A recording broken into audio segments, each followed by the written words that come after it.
A racist cop tried to kick a black woman off a cruise ship, but a millionaire CEO trained in combat stepped in, humbled him in seconds, and then something unexpected happened. But before we dive into the full story, let me know where you're watching from and what time it is. Now subscribe to the channel and let's get started. Seattle's winter of 2008 felt colder than usual. The rain slashed sideways across Pike Place Market, driving most tourists indoors and leaving only the hardiest locals to brave the weather. Among them was Gabriela Johnson, a Brazilian immigrant who had earned her American citizenship through sheer determination.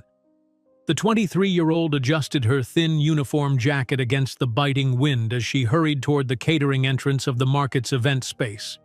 "You're cutting it close, Gabby," warned Susan, the catering manager, checking her watch with disapproval. "The Bennett Enterprises executives are already arriving." "Sorry," Gabriela replied, quickly tying her apron. "The bus was late again." Susan softened slightly. "Just don't let Mr. Harmon see you rushing in. These tech people tip well, but they expect perfection." Gabriela nodded, quickly arranging her dark curls into a neat bun before grabbing a tray of champagne flutes. She had worked at Pike Place for 3 years now, saving every possible dollar for the engineering degree she dreamed of pursuing. One day, she promised herself, she would be on the other side of these events. The room hummed with the quiet confidence of wealth. Men and women in tailored suits discussed market shares and acquisition strategies, barely noticing the staff that circulated among them. Gabriela moved efficiently, her practiced smile never faltering as she offered champagne and collected empty glasses. She was refilling her tray when she first noticed him. Richard Bennett stood apart from the crowd, not just physically, but in the way others orbited around him. As CEO and heir to the Bennett technology empire, he commanded attention with his mere presence. Tall, with classically handsome features and penetrating blue eyes, he looked like he had stepped from the cover of a business magazine, which, in fact, he often did. Their eyes met briefly across the room. Gabriela quickly lowered her gaze and continued working, unaware that she had captured his interest. Hours later, as the event wound down and the last executives departed, Gabriela gathered discarded napkins and empty glasses. "You have an interesting accent," a deep voice observed from behind her. She turned to find Richard Bennett leaning against the bar, his tie loosened slightly, watching her with undisguised interest. "Brazilian," she replied simply, continuing her work. "São Paulo? Rio?" Gabriela looked up, surprised. "Florianopolis. Most Americans don't know Brazil beyond Rio." "I'm not most Americans," he said with a slight smile. "Bennett Enterprises has an office in São Paulo. I've visited a few times." She nodded politely, unsure why the CEO of a major corporation was making small talk with a catering staff member. "You're finishing late," he observed. "Do you need a ride home? It's still pouring out there." Gabriela hesitated. The offer was tempting. The thought of waiting 30 minutes for the bus in the freezing rain was dismal. But she knew better than to accept rides from strangers, especially wealthy men who weren't accustomed to hearing no. "Thank you, but I'll be fine," she said firmly. Richard looked surprised, then impressed. "At least take my card. Bennett Enterprises is always looking for people with determination." As she accepted his business card, their fingers brushed briefly. Something electric passed between them, unexpected and undeniable. 2 days later, Gabriela surprised herself by calling the number. 3 days after that, they had dinner at a restaurant so exclusive it didn't even have a sign on the door. What began that night evolved into something neither of them had anticipated. For 2 years, Gabriela lived in 2 separate worlds. In one, she was still a waitress in Rainier Valley, living in a tiny apartment, counting pennies for tuition. In the other, she was Richard Bennett's secret, the woman he whisked away to luxury hotels and secluded cabins, whom he showered with gifts that arrived without cards, whom he desired intensely but never acknowledged publicly. She accepted the arrangement because she loved him and because she believed that eventually she would be enough. while the rational part of her mind recognized the imbalance in their relationship. Her heart held onto moments when he seemed to truly see her, not as an exotic diversion, but as someone worthy of respect. On a particularly gray November morning, Gabriella stared in disbelief at the plastic test in her hand. 2 pink lines, unmistakable, pregnant. Her hands trembled as she called Richard's private number. "Can we meet?" she asked, trying to keep her voice steady. "It's important." "Is everything all right?" He sounded concerned but distracted. "I just need to see you, please." "I have meetings all day, but I could meet you at the pier near the market around 6. "Perfect," she agreed, heart racing. "See you then." Throughout the day, Gabriella rehearsed what she would say. Despite their unconventional relationship, she believed Richard would step up. They would finally bring their relationship into the light. She imagined telling her mother in Brazil, pictured a future where they raised their child together. The pier was deserted when she arrived, the November chill keeping even the most dedicated tourists away. Waves from Puget Sound crashed against the weathered wood as Gabriella paced nervously, the pregnancy test secure in her purse. Richard's silver Mercedes pulled up at exactly 6 o'clock. He emerged wearing a camel hair coat that probably cost more than her entire wardrobe, his expression unreadable as he approached. "What's so urgent?" he asked, not unkindly, but with the efficiency of a man whose time was valuable. Gabriella took a deep breath, her hands shaking as she withdrew the test from her purse. "I'm pregnant, Richard," she said, a nervous smile playing on her lips. "We're having a baby." The silence that followed was more biting than the wind whipping off the sound. Richard stared at the test, then at her, his blue eyes hardening like steel. "That's impossible," he said finally, his voice cold. "We always took precautions." Gabriella felt the first stab of panic. "Not always. Remember the cabin in October? Are you sure it's mine?" The question sliced through her like a physical blow. She stepped back, wounded. "How can you ask that? You know there's no one else." Richard ran a hand through his perfectly styled hair, irritation replacing his usual composure. "Look, Gabriella, you're a beautiful girl. We've had fun, but I need to be honest with you." The word "girl" landed like another blow. After 2 years, countless intimate conversations, sharing hopes and dreams, she was still just a girl to him.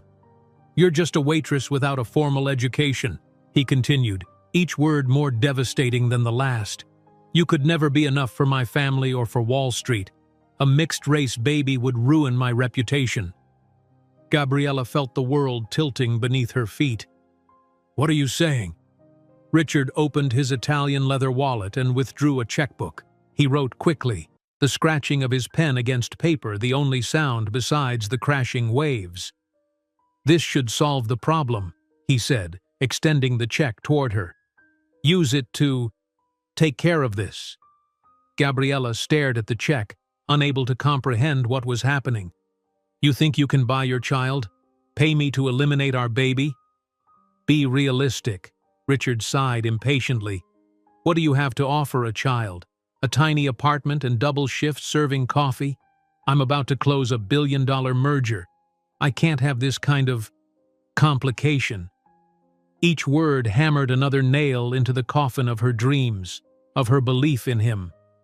"You're a burden I've carried for 2 years, he continued, his face hardening.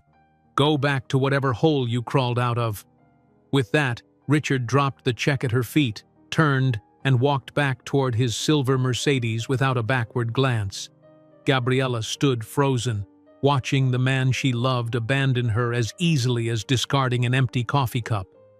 When she could finally move, she bent down and picked up the check from the wet sidewalk. The amount written on it could have paid for her entire education several times over. For one brief moment, practical considerations flickered through her mind. The hardships ahead, the struggle of single motherhood, the dreams she might have to defer. Then, with deliberate slowness, she tore the check into pieces. The wind caught the fragments, carrying them over the railing and into the dark waters below. The following months were a nightmare of survival. Morning sickness made her restaurant work impossible to hide, and when her uniform could no longer disguise her growing belly, she lost her job. Her small apartment became unaffordable, forcing her to rent a room even smaller, shared with another immigrant woman who worked nights. Gabriella found work at a recycling plant, sorting electronic waste, much of it, ironically, from companies like Bennett Enterprises. The chemicals made her worry for her baby, but she had no choice. At night, while feeling her child move within her, she obsessively studied second-hand engineering and programming books purchased for pennies. An idea was forming in her mind, a technology for cleaning oceans using self-sustaining filtration systems. The electronic waste she sorted during the day fueled her rudimentary prototypes at night. Marcus Johnson was born in July of 2009. A healthy boy with the same penetrating eyes as his father, but with his mother's unshakable determination. 2 weeks after giving birth, Gabriella was back at the factory, the baby wrapped in an improvised sling. At night, while her son slept, she completed her application for a scholarship to the University of Washington. "One day, my son," she whispered to the sleeping baby, "I'll show that man we didn't need him to be extraordinary. When you grow up, you'll see your mother change the world, not because I want revenge, but because I deserve so much more than what he believed I was worth." While the waves swallowed the fragments of the check, Gabriella couldn't imagine that those same waters would inspire the technology that, in 15 years, would make her more powerful than the entire Bennett empire. The fragments of Richard's check drifted across the dark waters of Puget Sound, disappearing beneath the choppy surface as Gabriella watched, her hands still trembling from the confrontation. The wind whipped her hair across her tear-streaked face, but she made no move to brush it away. The physical pain of rejection was settling in her chest, a crushing weight that made it difficult to breathe. "Miss, are you okay?" A concerned dock worker approached, eyeing her cautiously. Gabriella straightened her shoulders, wiping her face quickly.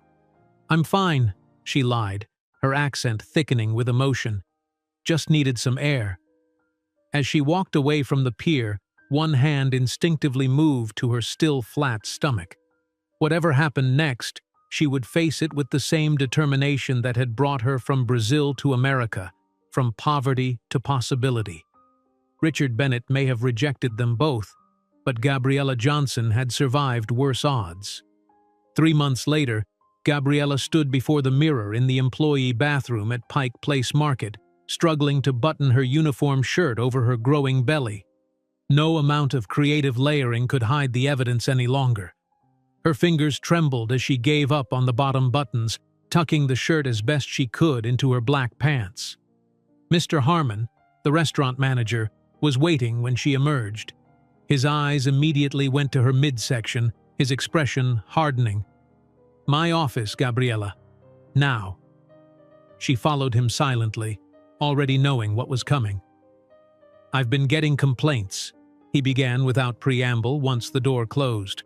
"Customers are uncomfortable with your condition." "My pregnancy," Gabriella corrected, refusing to allow him to dehumanize her child. "Whatever you want to call it, your uniform doesn't fit, and this isn't the image we want to present." He slid a final paycheck across the desk.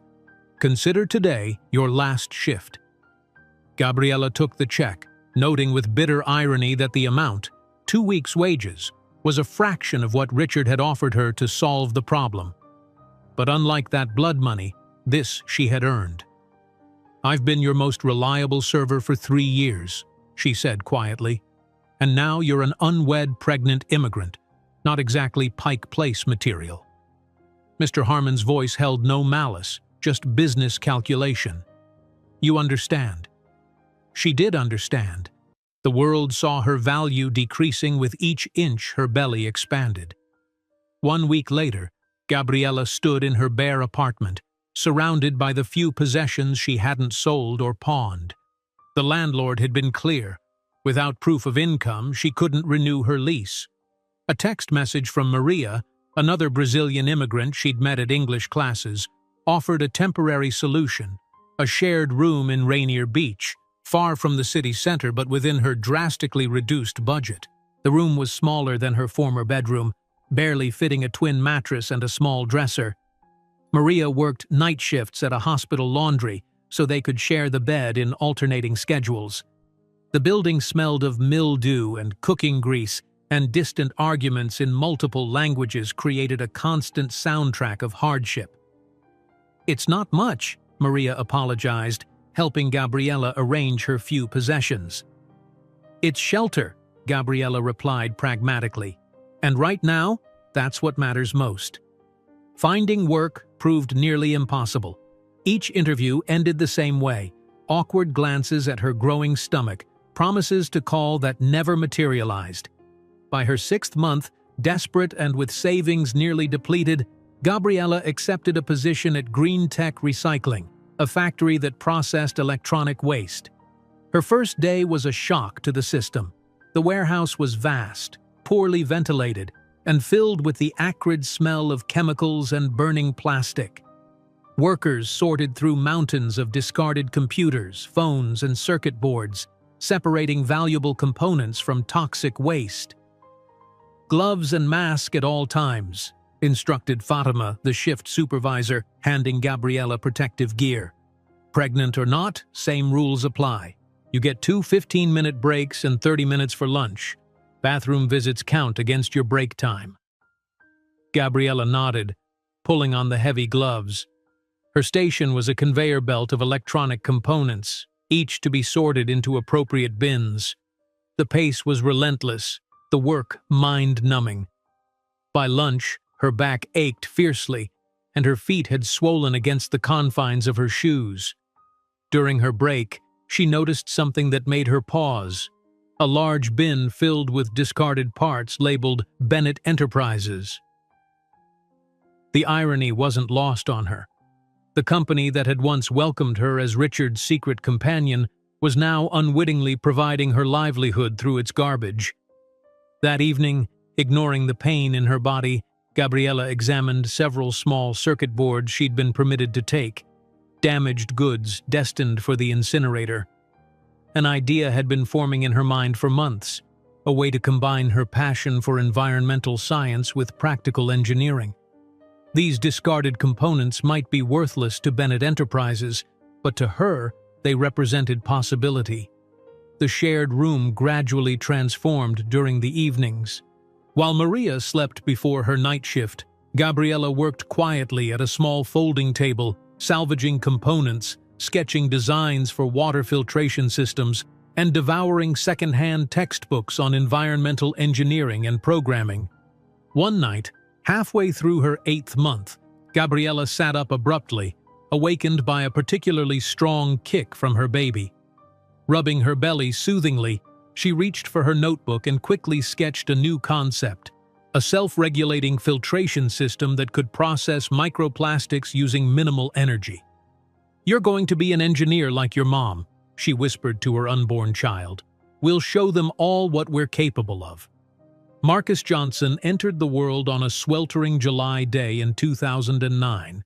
The delivery was difficult. 18 hours of labor in a public hospital, no family beside her, only a kindly nurse who held her hand during the final pushes. When they placed him on her chest, tiny and red-faced but remarkably calm, Gabriella felt a rush of love so intense it brought fresh tears to her eyes. "He has his father's eyes," the nurse commented, admiring the baby's striking blue gaze. Gabriella looked down at her son, seeing Richard's features blended with her own. "He has my eyes now," she replied firmly. "Everything he has is mine to give him." 2 weeks later, despite the doctor's recommendation for 6 weeks of recovery, Gabriella wrapped Marcus in a makeshift sling fashioned from a bedsheet and returned to the recycling plant. She had no choice. Her meager savings were depleted, and Maria, though kind, couldn't support them both. The supervisor's eyes widened when she saw Gabriella approaching with the infant secured against her chest. "You can't bring a baby in here," Fatima said immediately. "It's against regulations. There are chemicals, heavy machinery." "Then you'll have to fire me," Gabriella interrupted calmly. "I have no child care. no family, and rent due next week. He stays with me, or we both go."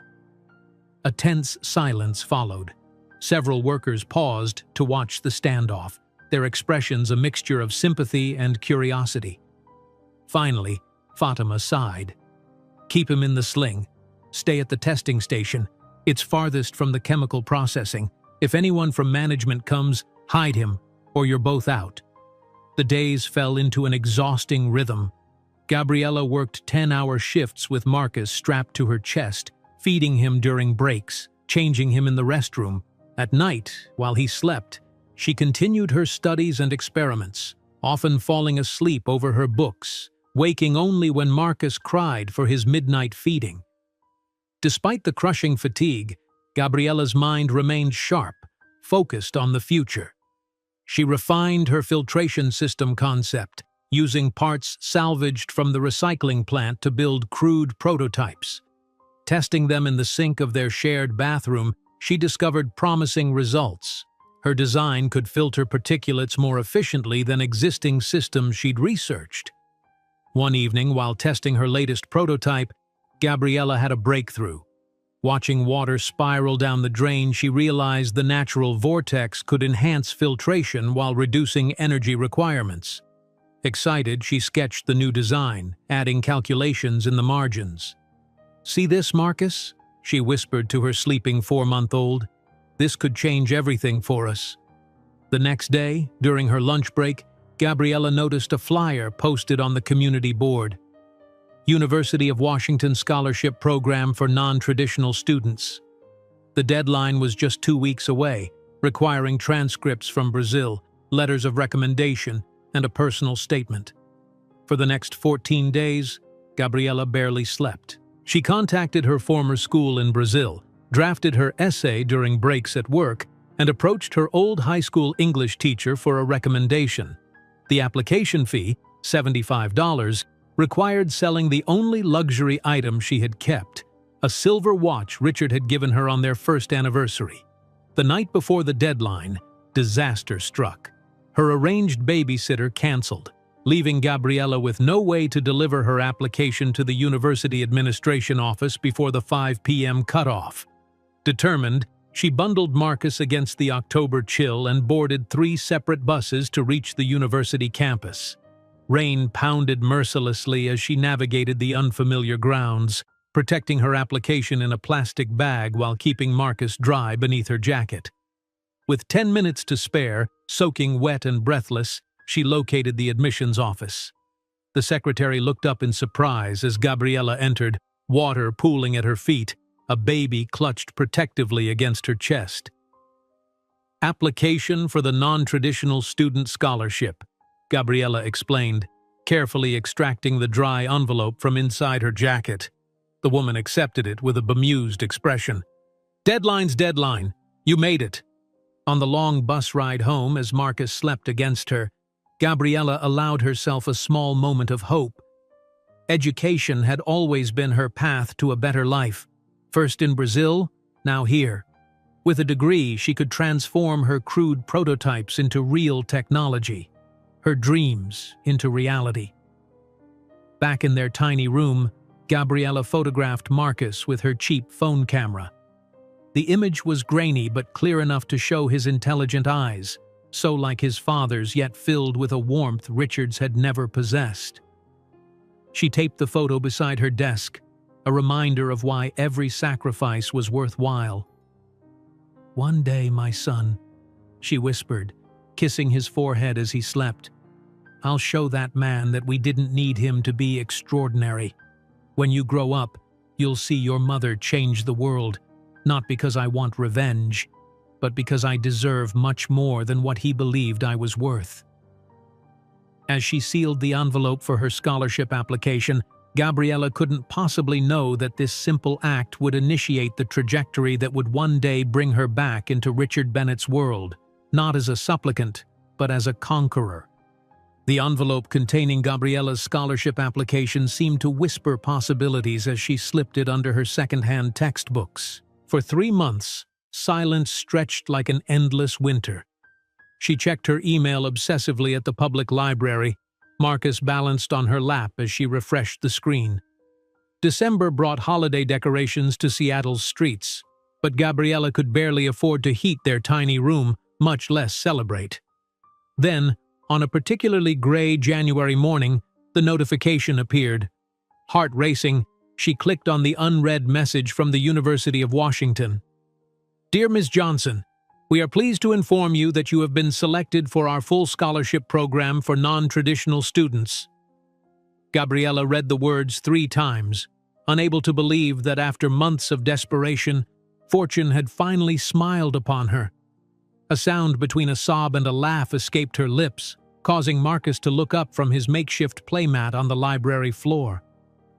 "We did it, mio figlio," she whispered, lifting him into her arms. "Mommy's going to university." The reality of this new opportunity presented its own challenges. Classes would begin in 3 weeks, requiring Gabriella to find affordable childcare, adjust her work schedule, and somehow prepare herself to re-enter academic life after years away from formal education.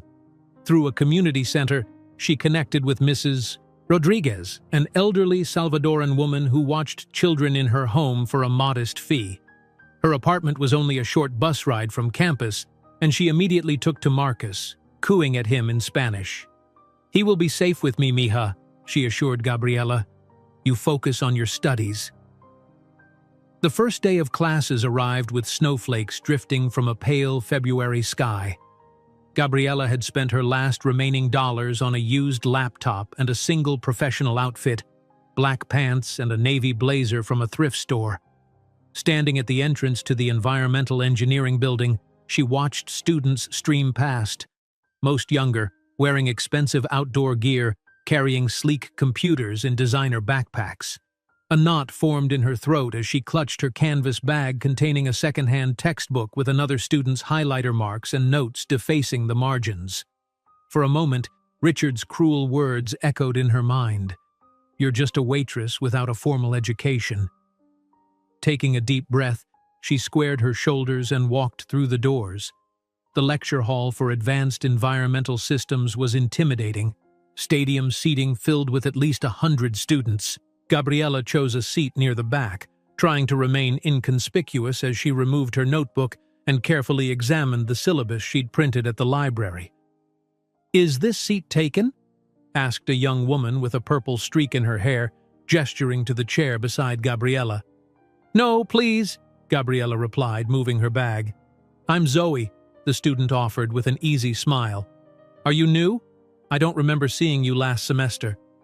Gabriella: "Yes, I just transferred." The half-truth was easier than explaining her complicated journey. As Professor Wilson began his lecture on water purification systems, Gabriella leaned forward, entirely focused. The theories he described aligned with concepts she'd been teaching herself, validating her self-directed studies. When he mentioned filtration challenges for microplastics, she found herself nodding along, having encountered those very problems in her makeshift experiments. "Any questions before we move on?" Professor Wilson asked, scanning the room. Before she could second-guess herself, Gabriella raised her hand. "Yes, in the back?" "Have you considered vortex-assisted filtration?" she asked, her accent thickening slightly with nervousness. "In my experience, I mean from what I've read, centrifugal force could enhance separation of particles below 5 millimeters while reducing energy requirements." A silence fell over the lecture hall as students turned to look at her. Professor Wilson regarded her with surprise. "That's an interesting application of fluid dynamics," he said finally. "Are you familiar with Takahashi's work in Tokyo?" "Not directly," Gabriella admitted, "but I've experimented with similar principles using modified recycled components." As class ended, Professor Wilson approached her. "Ms. Johnson, Gabriella Johnson." That was an insightful comment. Most undergraduates don't think about practical applications until their senior projects. "Where did you study previously?" Gabriella hesitated. "I've been self-teaching while working at Green Tech Recycling. This is my first formal education in engineering." His eyebrows rose. "Impressive. If you're interested, I host an open lab on Thursday evenings for students working on independent projects. That Thursday marked the beginning of a new chapter. While other students presented theoretical designs, Gabriella brought her crude prototype built from salvaged electronics. Despite its unpolished appearance, the function was undeniable. It filtered water more efficiently than standard models, using principles the professor himself hadn't fully explored. Balancing university life with motherhood proved brutally difficult. Gabriella arranged her classes during Mrs. Rodriguez's available hours, worked weekend shifts at the recycling plant, and studied late into the night after putting Marcus to bed. Some mornings, she dozed off during lectures, jerking awake when her chin touched her chest. One night, after a particularly challenging fluid dynamics exam, Gabriella was still in the engineering building library at 2 a.m, head drooping over her textbook. The sound of a door opening startled her awake. "Mrs. Johnson?" Professor Wilson stood in the doorway, surprise evident on his face. "It's well past midnight." "I'm sorry," she said quickly, gathering her papers. "I lost track of time." Instead of reprimanding her, he pulled up a chair. "You don't need to apologize for studying."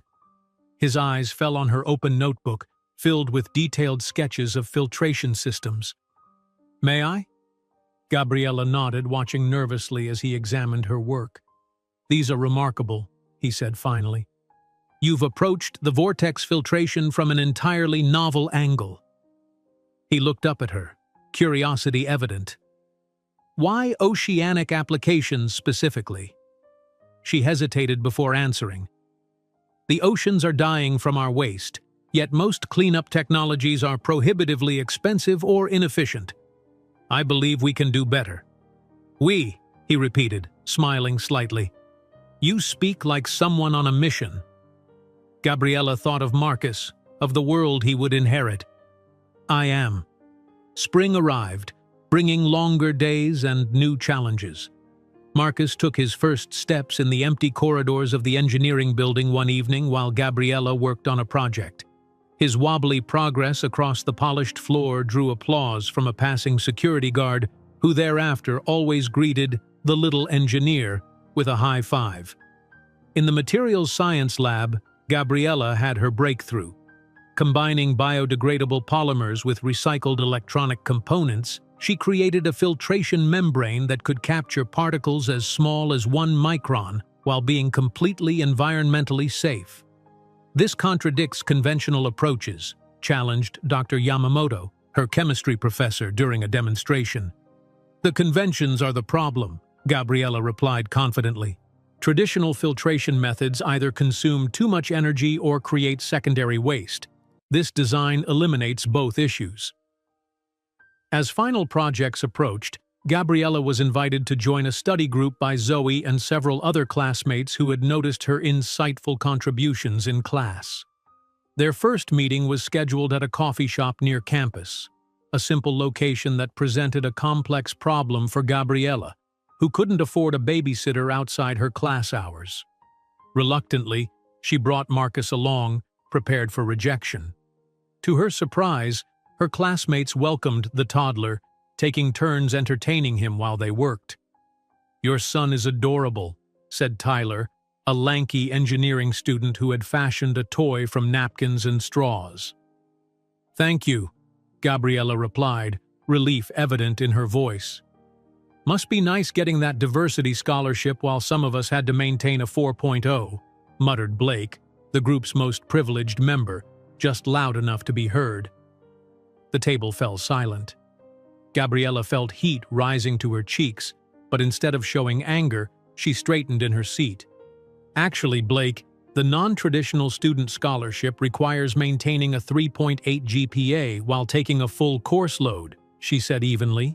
"And did you know that ineffective filtration systems allow approximately 8 million metric tons of plastic to enter our oceans annually?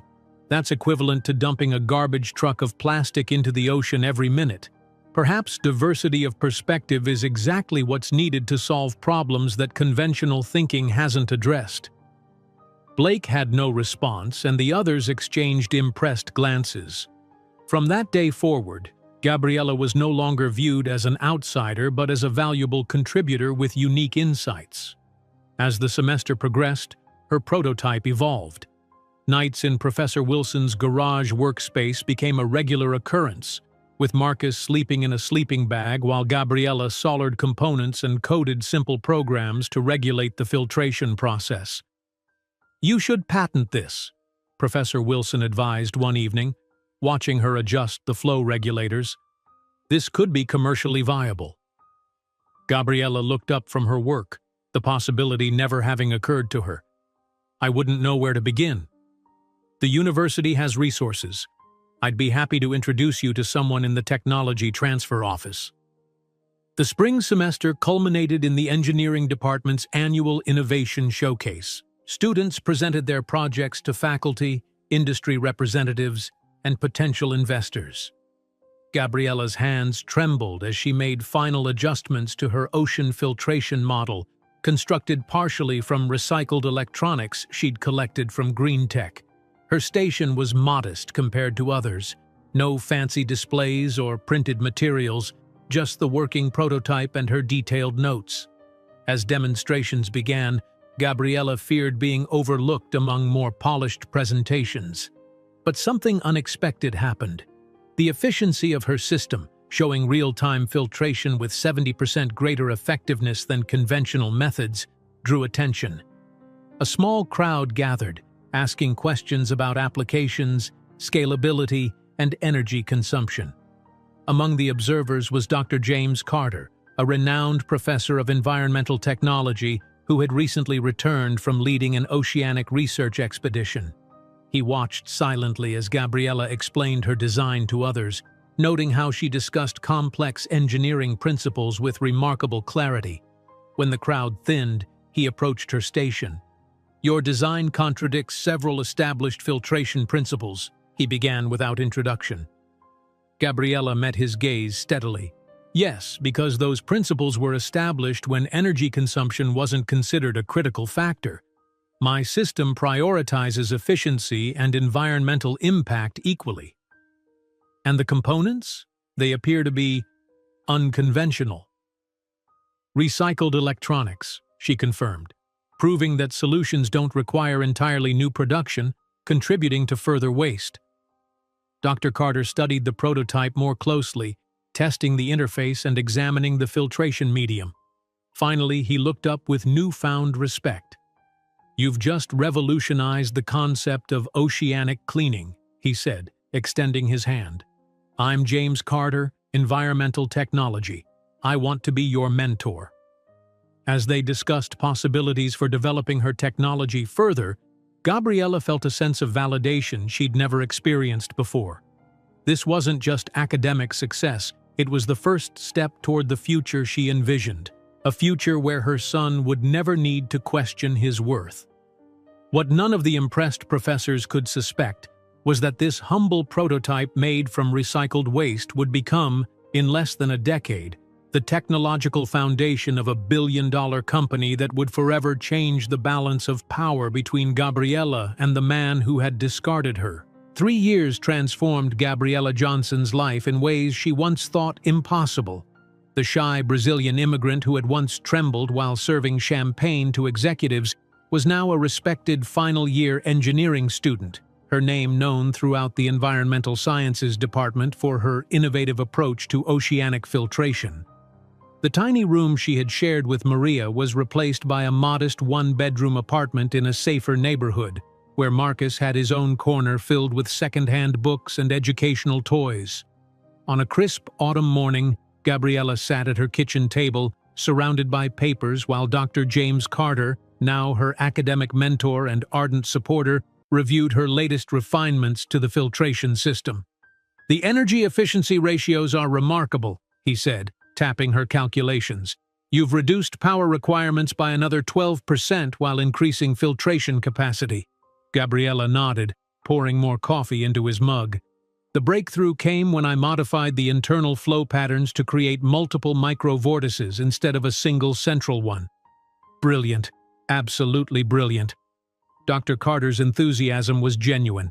Over the past 2 years, he had watched Gabriella evolve from a promising student with raw ideas to a sophisticated engineer whose innovations challenged established principles.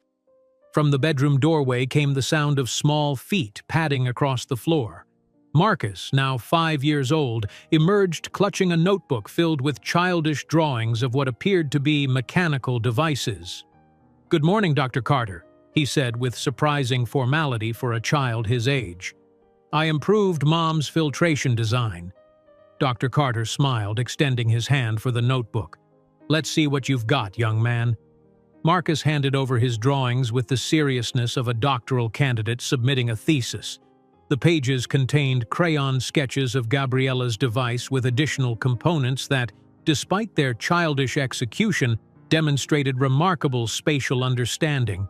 "See, if you put solar panels here," Marcus pointed to the top of the device, "it can work even when there's no power." Dr. Carter exchanged an impressed look with Gabriella. "Your son has quite an engineering mind for a 5-year-old. He falls asleep to fluid dynamics equations instead of bedtime stories," Gabriella replied, ruffling Marcus's dark curls affectionately. Though his features increasingly resembled Richard's with each passing year, his curiosity and compassion were entirely his own, or perhaps, she sometimes thought, reflections of what Richard might have been before wealth and privilege hardened him. As Marcus settled at the table with his cereal, Dr. Carter lowered his voice. "Have you considered the Startup Incubator Program? Applications close next week." Gabriella hesitated. The university's prestigious incubator program offered space, initial funding, and mentorship to promising student innovations. It was highly competitive, with hundreds of applicants vying for just 10 spots each year. "I'm not sure I'd qualify," she admitted. "Most accepted projects come from graduate students or research teams." "Your technology is more advanced than half the doctoral projects I've supervised," Dr. Carter insisted. "The worst they can say is no." That evening, after tucking Marcus into bed, Gabriella sat at her computer staring at the incubator program application. The cursor blinked accusingly on the screen as doubt crept in. Who was she to compete with teams of privileged students who'd had every advantage? The memory of Richard's voice slithered into her mind. "You're just a waitress without a formal education." With sudden determination, she began typing. By midnight, her application was complete. A comprehensive proposal for scalable oceanic filtration technology, including preliminary test results and market analysis. She clicked submit before fear could stop her, then collapsed into bed, exhausted but proud. 2 weeks later, the rejection email arrived while she was preparing Marcus's lunch. "Thank you for your application to the UW Startup Incubator Program. While your project shows promise, we regret to inform you that it lacks the established commercial viability and team experience we require for this competitive program." Disappointment washed over her, but only briefly. Gabriella Johnson had faced far worse rejection and survived. This was merely another obstacle to overcome. The next morning, she appeared unannounced at the office of Dr. Thomas Rivera, director of the incubator program. "Ms. Johnson," his assistant said nervously, "Dr. Rivera doesn't take unscheduled appointments." "I'll wait," Gabriella replied calmly, taking a seat in the reception area. 3 hours later, when Dr. Rivera emerged between meetings, she stood to intercept him. "Dr. Rivera, I need 5 minutes to change your perception of my project." The director looked annoyed, then curious. "You're the ocean filtration applicant." "Yes, and I believe your evaluation overlooked key aspects of commercial viability." Perhaps it was her confidence or maybe the determination in her eyes, but something made him pause. "You have a presentation next week, Tuesday, 4 o'clock, impress us." Gabriella spent the next 6 days refining her presentation, practicing until Marcus could recite parts of it from memory.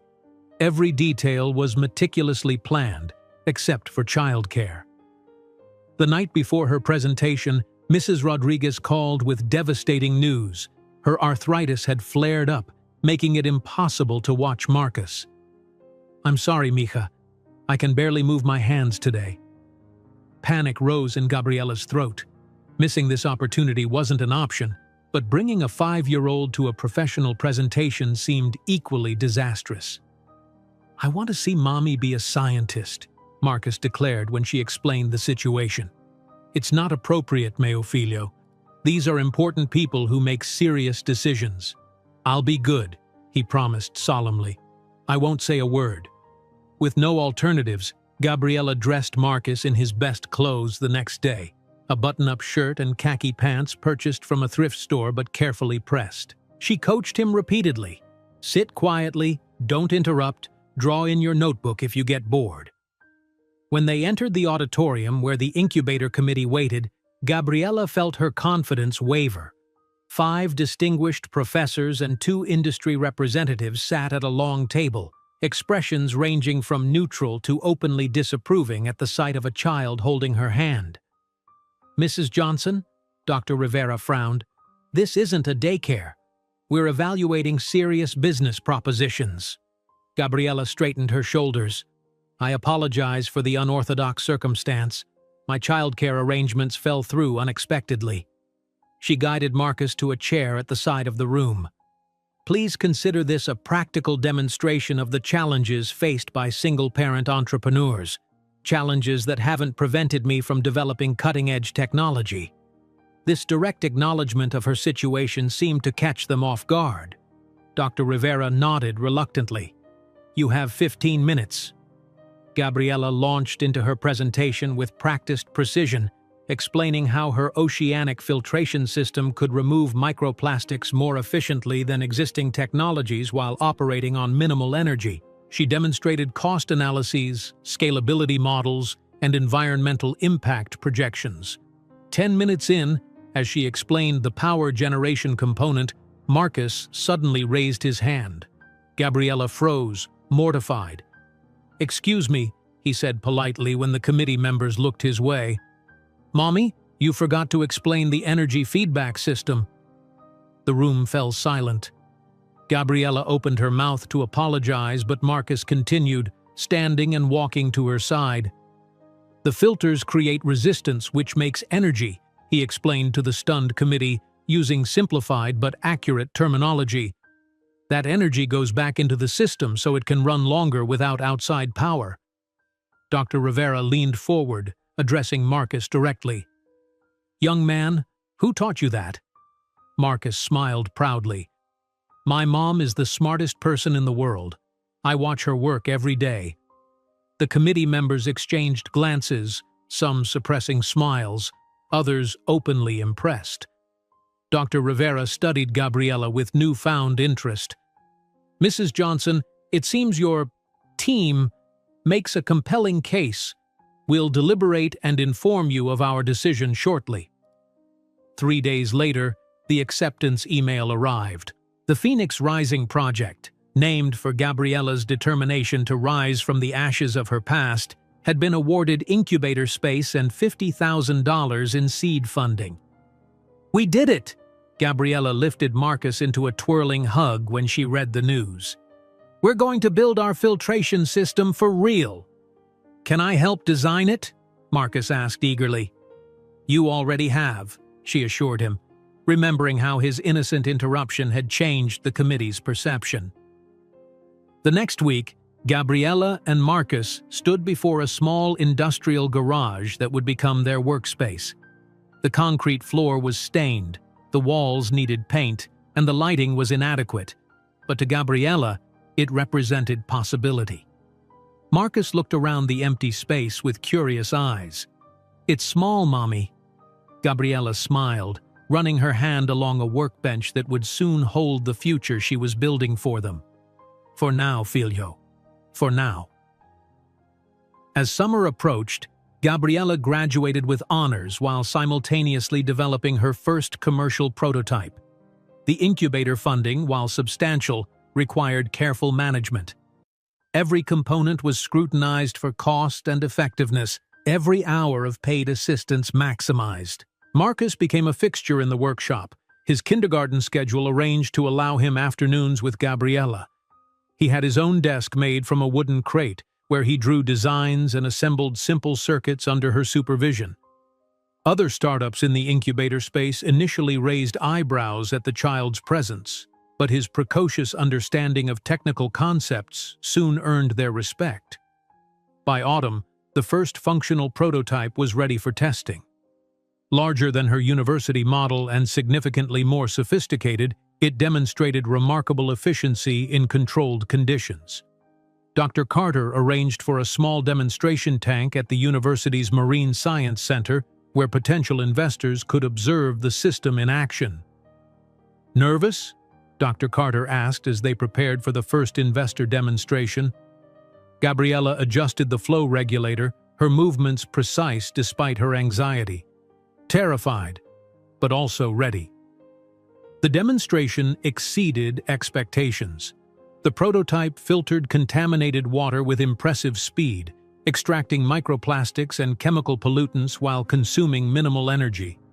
2 angel investors expressed immediate interest, arranging follow-up meetings to discuss potential funding.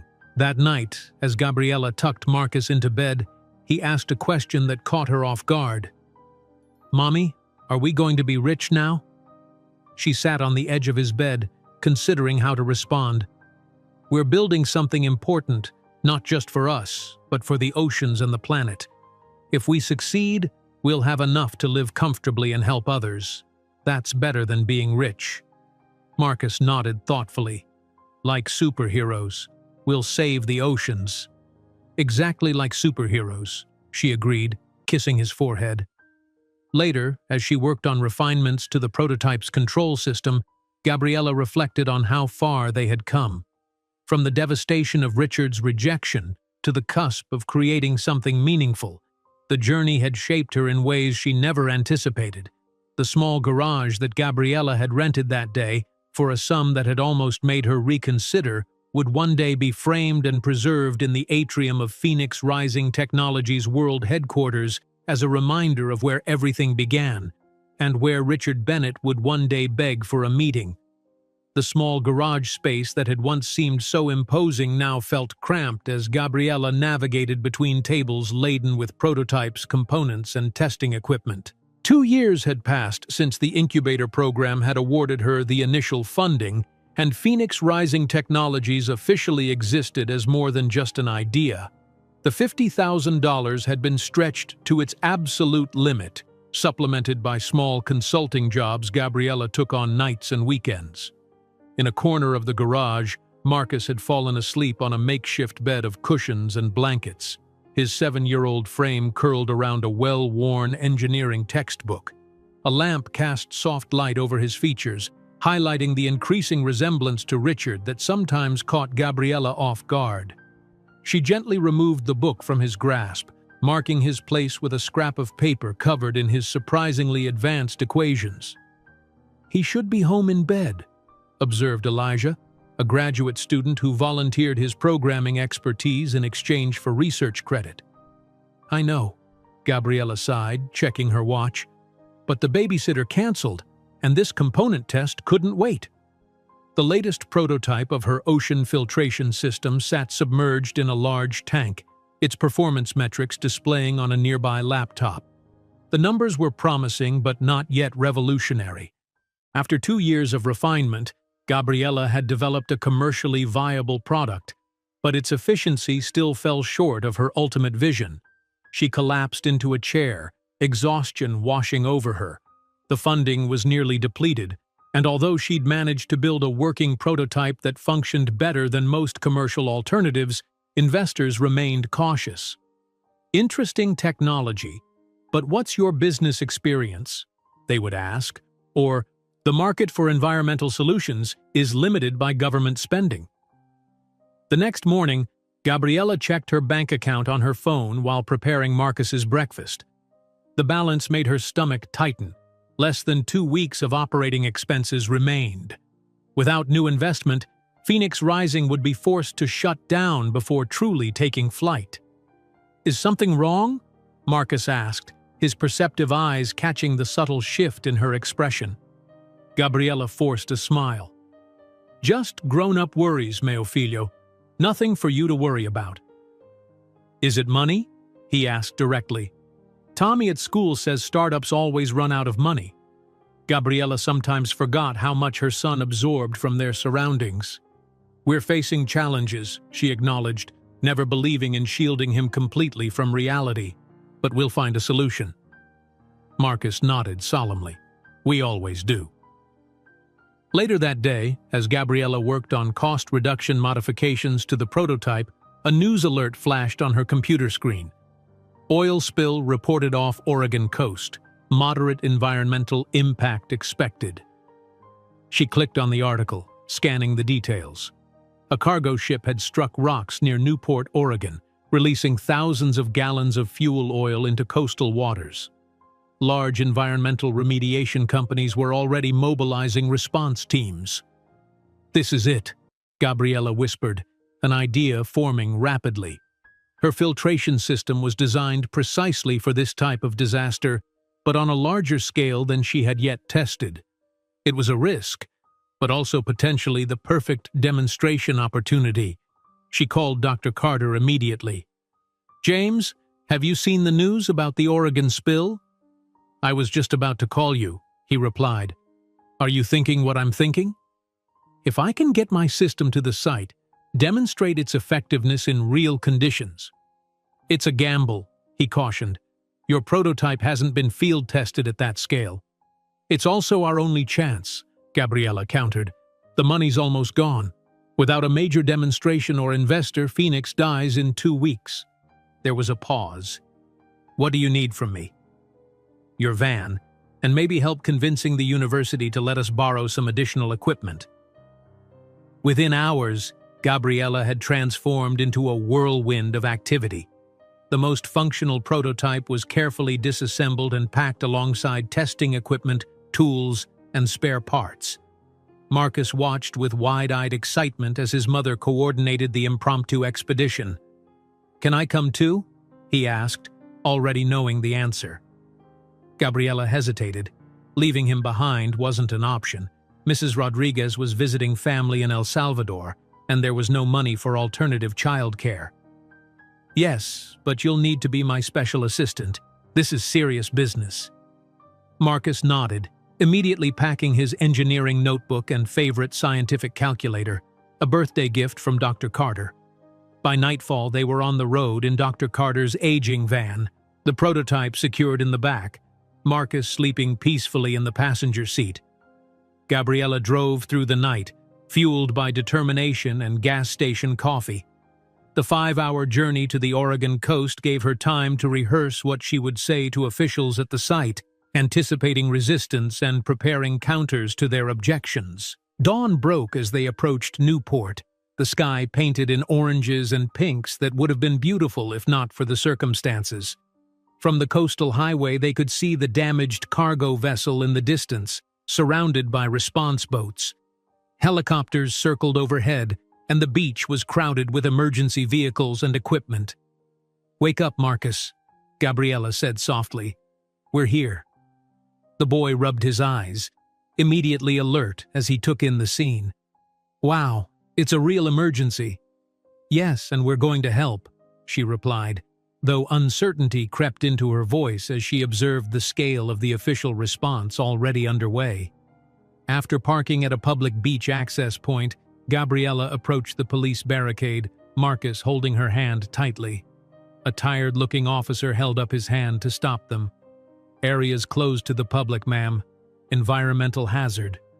I'm not public, Gabriella explained, presenting her university ID and business card. I'm Gabriella Johnson, engineer and developer of an advanced filtration system designed specifically for marine pollution events.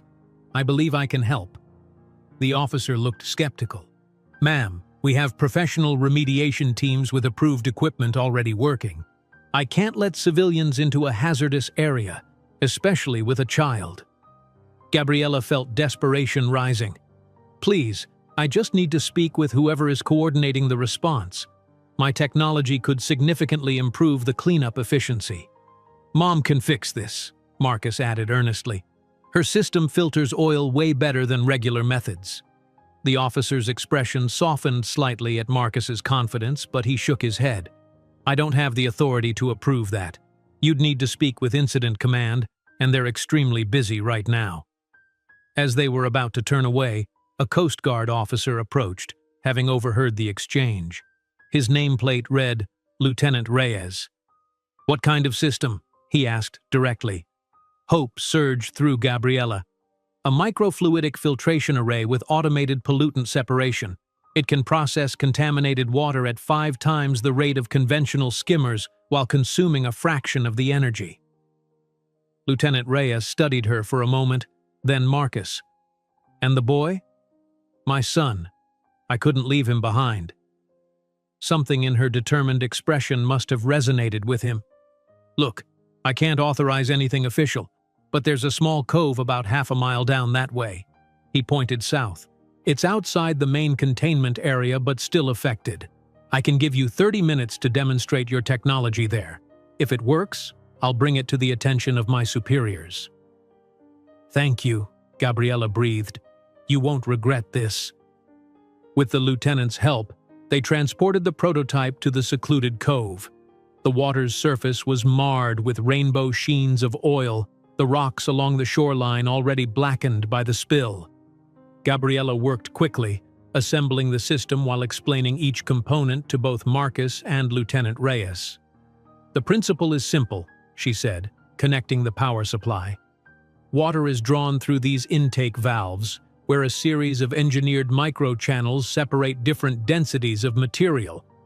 Oil rises to collection chambers here, while filtered water returns to the environment through these outlets." When everything was ready, Gabriella took a deep breath and activated the system. At first, nothing seemed to happen, and she felt a moment of panic. Then, gradually, the intake began to pull contaminated water through the filtration array. The process was initially sluggish, but as internal mechanisms adjusted to the conditions, the flow increased steadily. "Is it working?" Lieutenant Reyes asked, skepticism evident in his voice. "Watch," Gabriella replied, pointing to the collection chamber that was already beginning to fill with separated oil. Within 15 minutes, the difference was visible to the naked eye. A clear zone of clean water had formed around the device, expanding outward as the system processed more volume. Lieutenant Reyes took photographs with his phone, expression shifting from doubt to genuine interest. "The filtration efficiency is approximately 87%, Gabriella explained, showing him the real-time data on her laptop. "And it's completely self-regulating. No need for constant adjustment or supervision." By the time their 30 minutes had elapsed, a small crowd had gathered. Other Coast Guard personnel, a local news reporter, and several environmental officials who had heard about the unofficial demonstration. "Who authorized this?" demanded a man in an expensive suit, clearly a senior official. Before Gabriella could respond, Lieutenant Reyes stepped forward. "I did, sir. I suggest you look at the results before making any judgments." The official's reprimand died on his lips as he observed the stark contrast between the treated area and the surrounding water. The reporter was already filming, capturing footage of the system in action while Gabriella explained the technology. "This is remarkable," admitted an environmental scientist who had been testing water samples. "The hydrocarbon levels in the treated water are well below regulatory limits. How is this not already in commercial use?" "We're a new company," Gabriella explained. "This is our first field demonstration." As word spread about the effectiveness of Phoenix Rising's technology, more officials arrived to witness the demonstration. By late afternoon, Gabriella found herself in an impromptu meeting on the beach, surrounded by environmental agencies, Coast Guard leadership, and local government representatives. "We can deploy more units within 72 hours, she promised, though she had no idea how she would fulfill that commitment with her limited resources. When the meeting concluded, an EPA official handed Gabriella a preliminary document. "It's not much, but we want to contract your system for the continued cleanup of this area. Once we've verified sustained performance, we can discuss expanding to the main spill zone." Gabriella's hands trembled as she accepted the document. The initial payment figure, while modest by corporate standards, would save Phoenix Rising from imminent collapse and fund the production of additional units. That evening, as she and Marcus sat in their motel room sharing a pizza, Gabriella allowed herself to truly breathe for the first time in months. "We did it, mio figlio. This is just the beginning." Marcus grinned, tomato sauce on his chin. "I told the policeman you could fix it.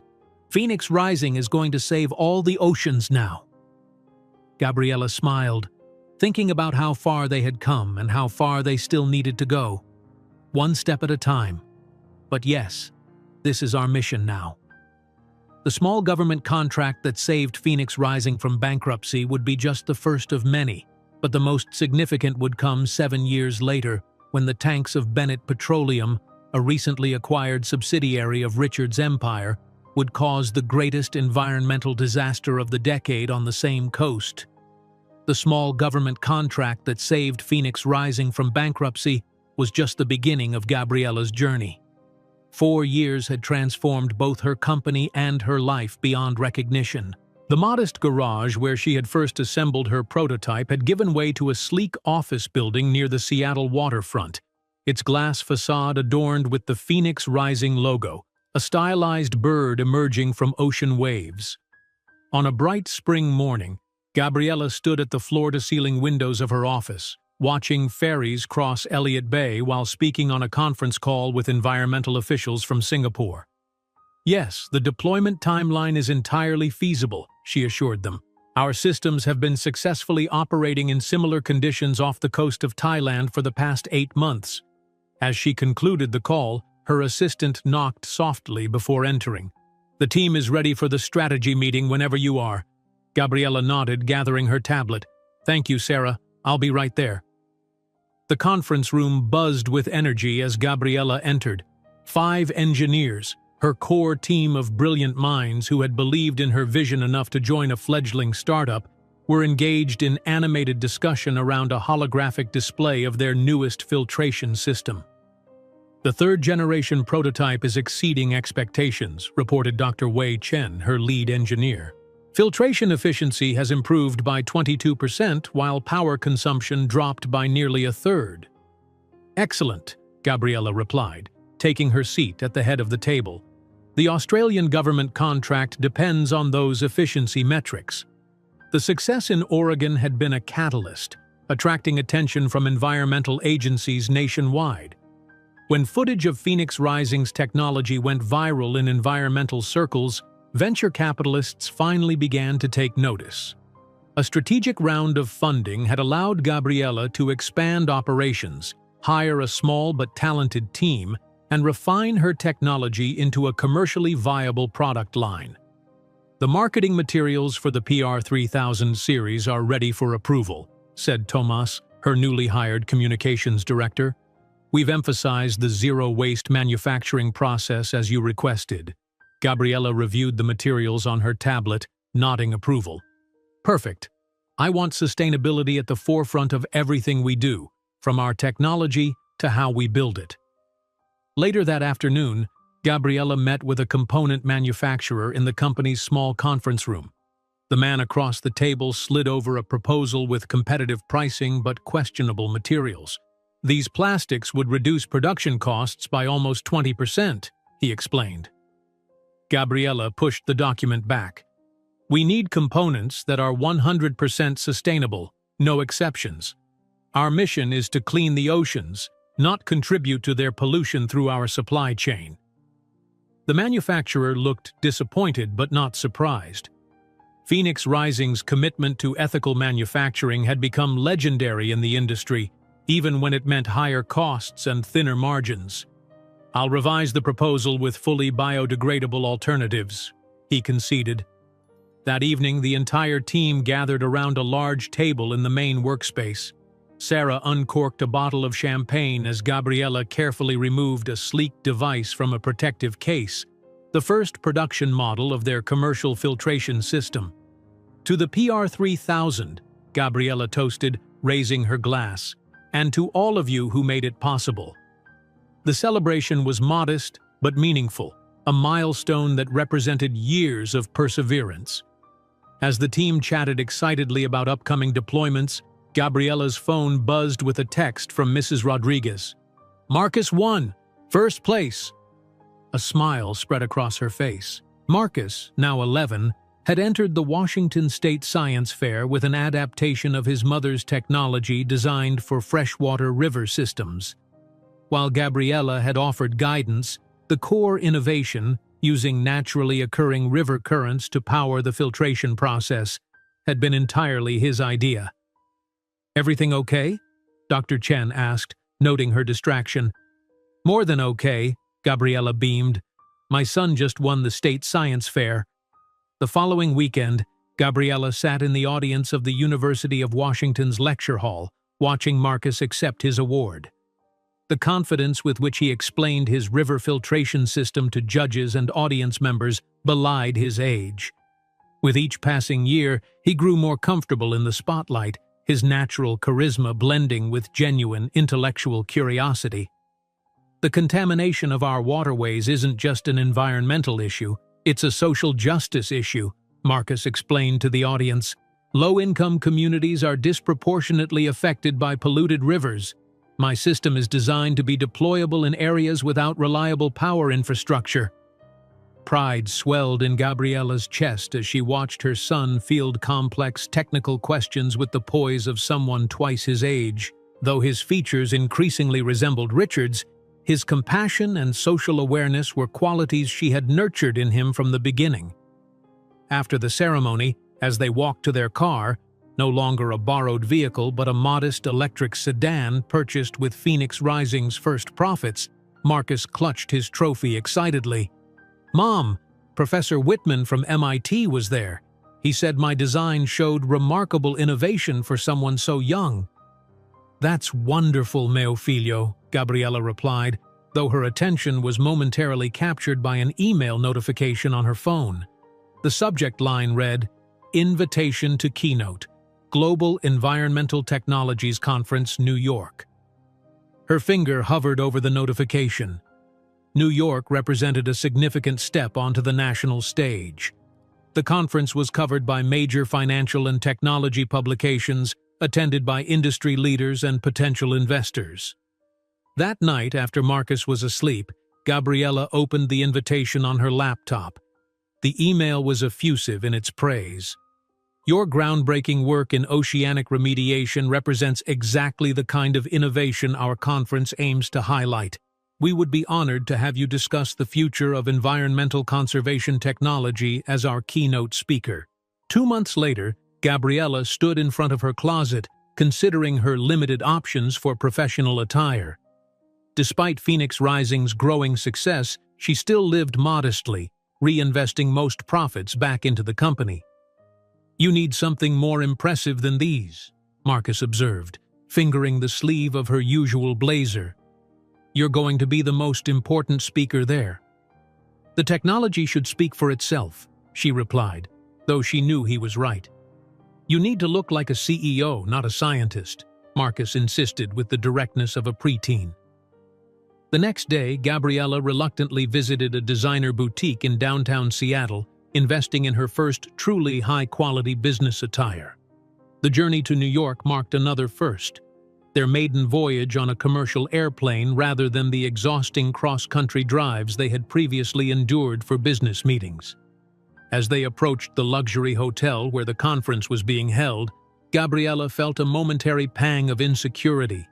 Just 7 years earlier, she had been sorting electronic waste in a poorly ventilated warehouse, pregnant and abandoned.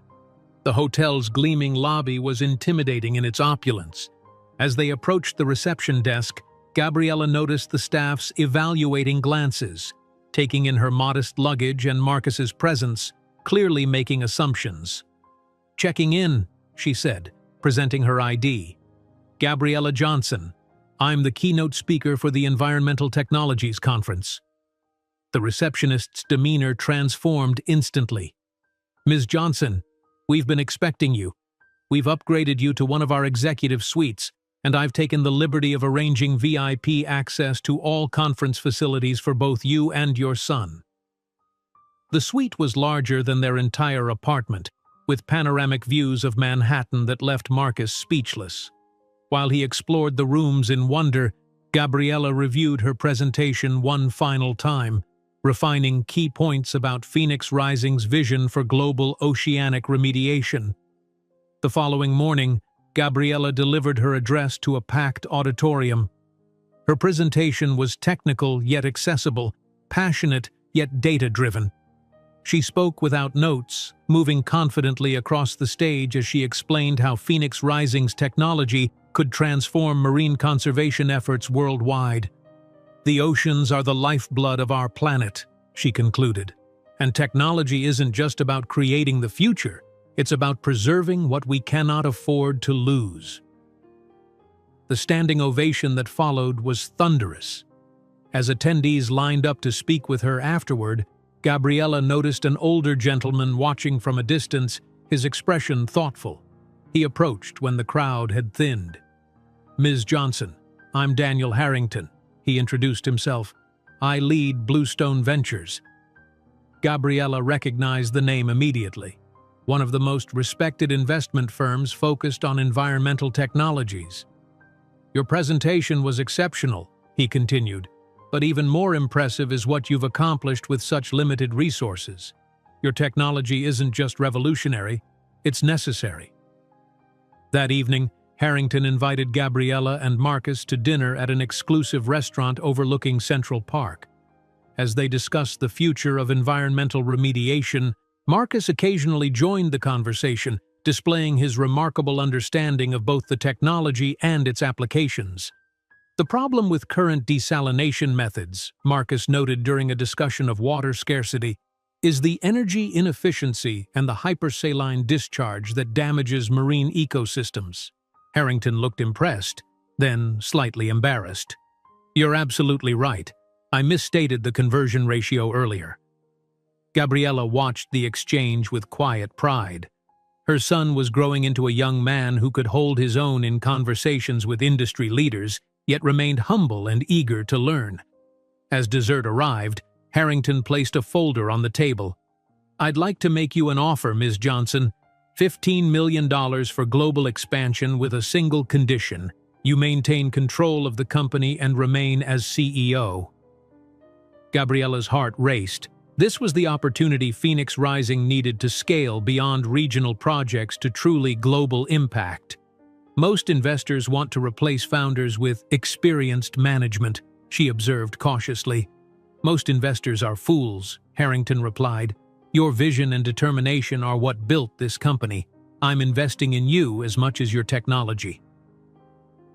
3 days later, in Harrington's Manhattan office, Gabriella signed the investment agreement.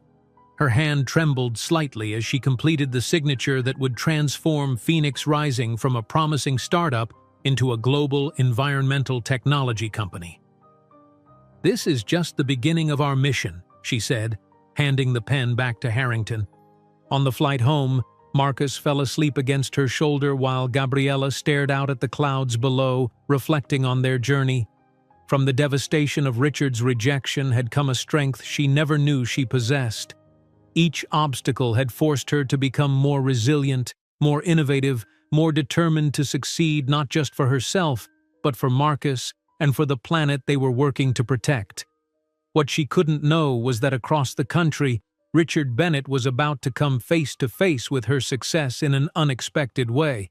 In his Seattle penthouse, he sat in his leather armchair, sipping 30-year-old Macallan while half-watching a CNBC segment on emerging technologies. When the announcer mentioned revolutionary oceanic cleaning systems from Phoenix Rising Technologies, Richard glanced up disinterestedly until the camera cut to Gabriella delivering her keynote address in New York. The whiskey glass slipped from his fingers, shattering on the hardwood floor as he recognized the waitress without education he had abandoned pregnant 6 years earlier. The CNBC segment continued as Richard Bennett sat frozen in his leather armchair, whiskey soaking into the imported hardwood floor beneath his feet. On screen, Gabriella Johnson, the woman he had once dismissed as a burden, stood confidently before a crowd of industry elites, explaining revolutionary technology that was apparently changing the world. Phoenix Rising Technologies has secured contracts with 17 countries for coastal cleanup initiatives. The reporter explained over footage of sleek filtration systems being deployed from research vessels. Their proprietary technology has demonstrated efficiency rates nearly 3 times higher than competitors, while operating at a fraction of the cost. Richard reached for the remote with a trembling hand, increasing the volume. Behind this remarkable success story is Brazilian-American engineer Gabriela Johnson, who founded the company just 7 years ago. Starting with a small government contract following the Oregon coastal spill of 2016, Phoenix Rising has grown exponentially, now valued at approximately $2.3 billion after their latest funding round. The camera cut to Gabriela accepting an award, her once wild curls now elegantly styled, her posture radiating the quiet confidence of someone who knew her worth. Beside her stood a boy, perhaps 11 or 12, with a familiar set to his jaw and unmistakable blue eyes that made Richard's chest tighten uncomfortably. "That's impossible," he whispered to the empty room.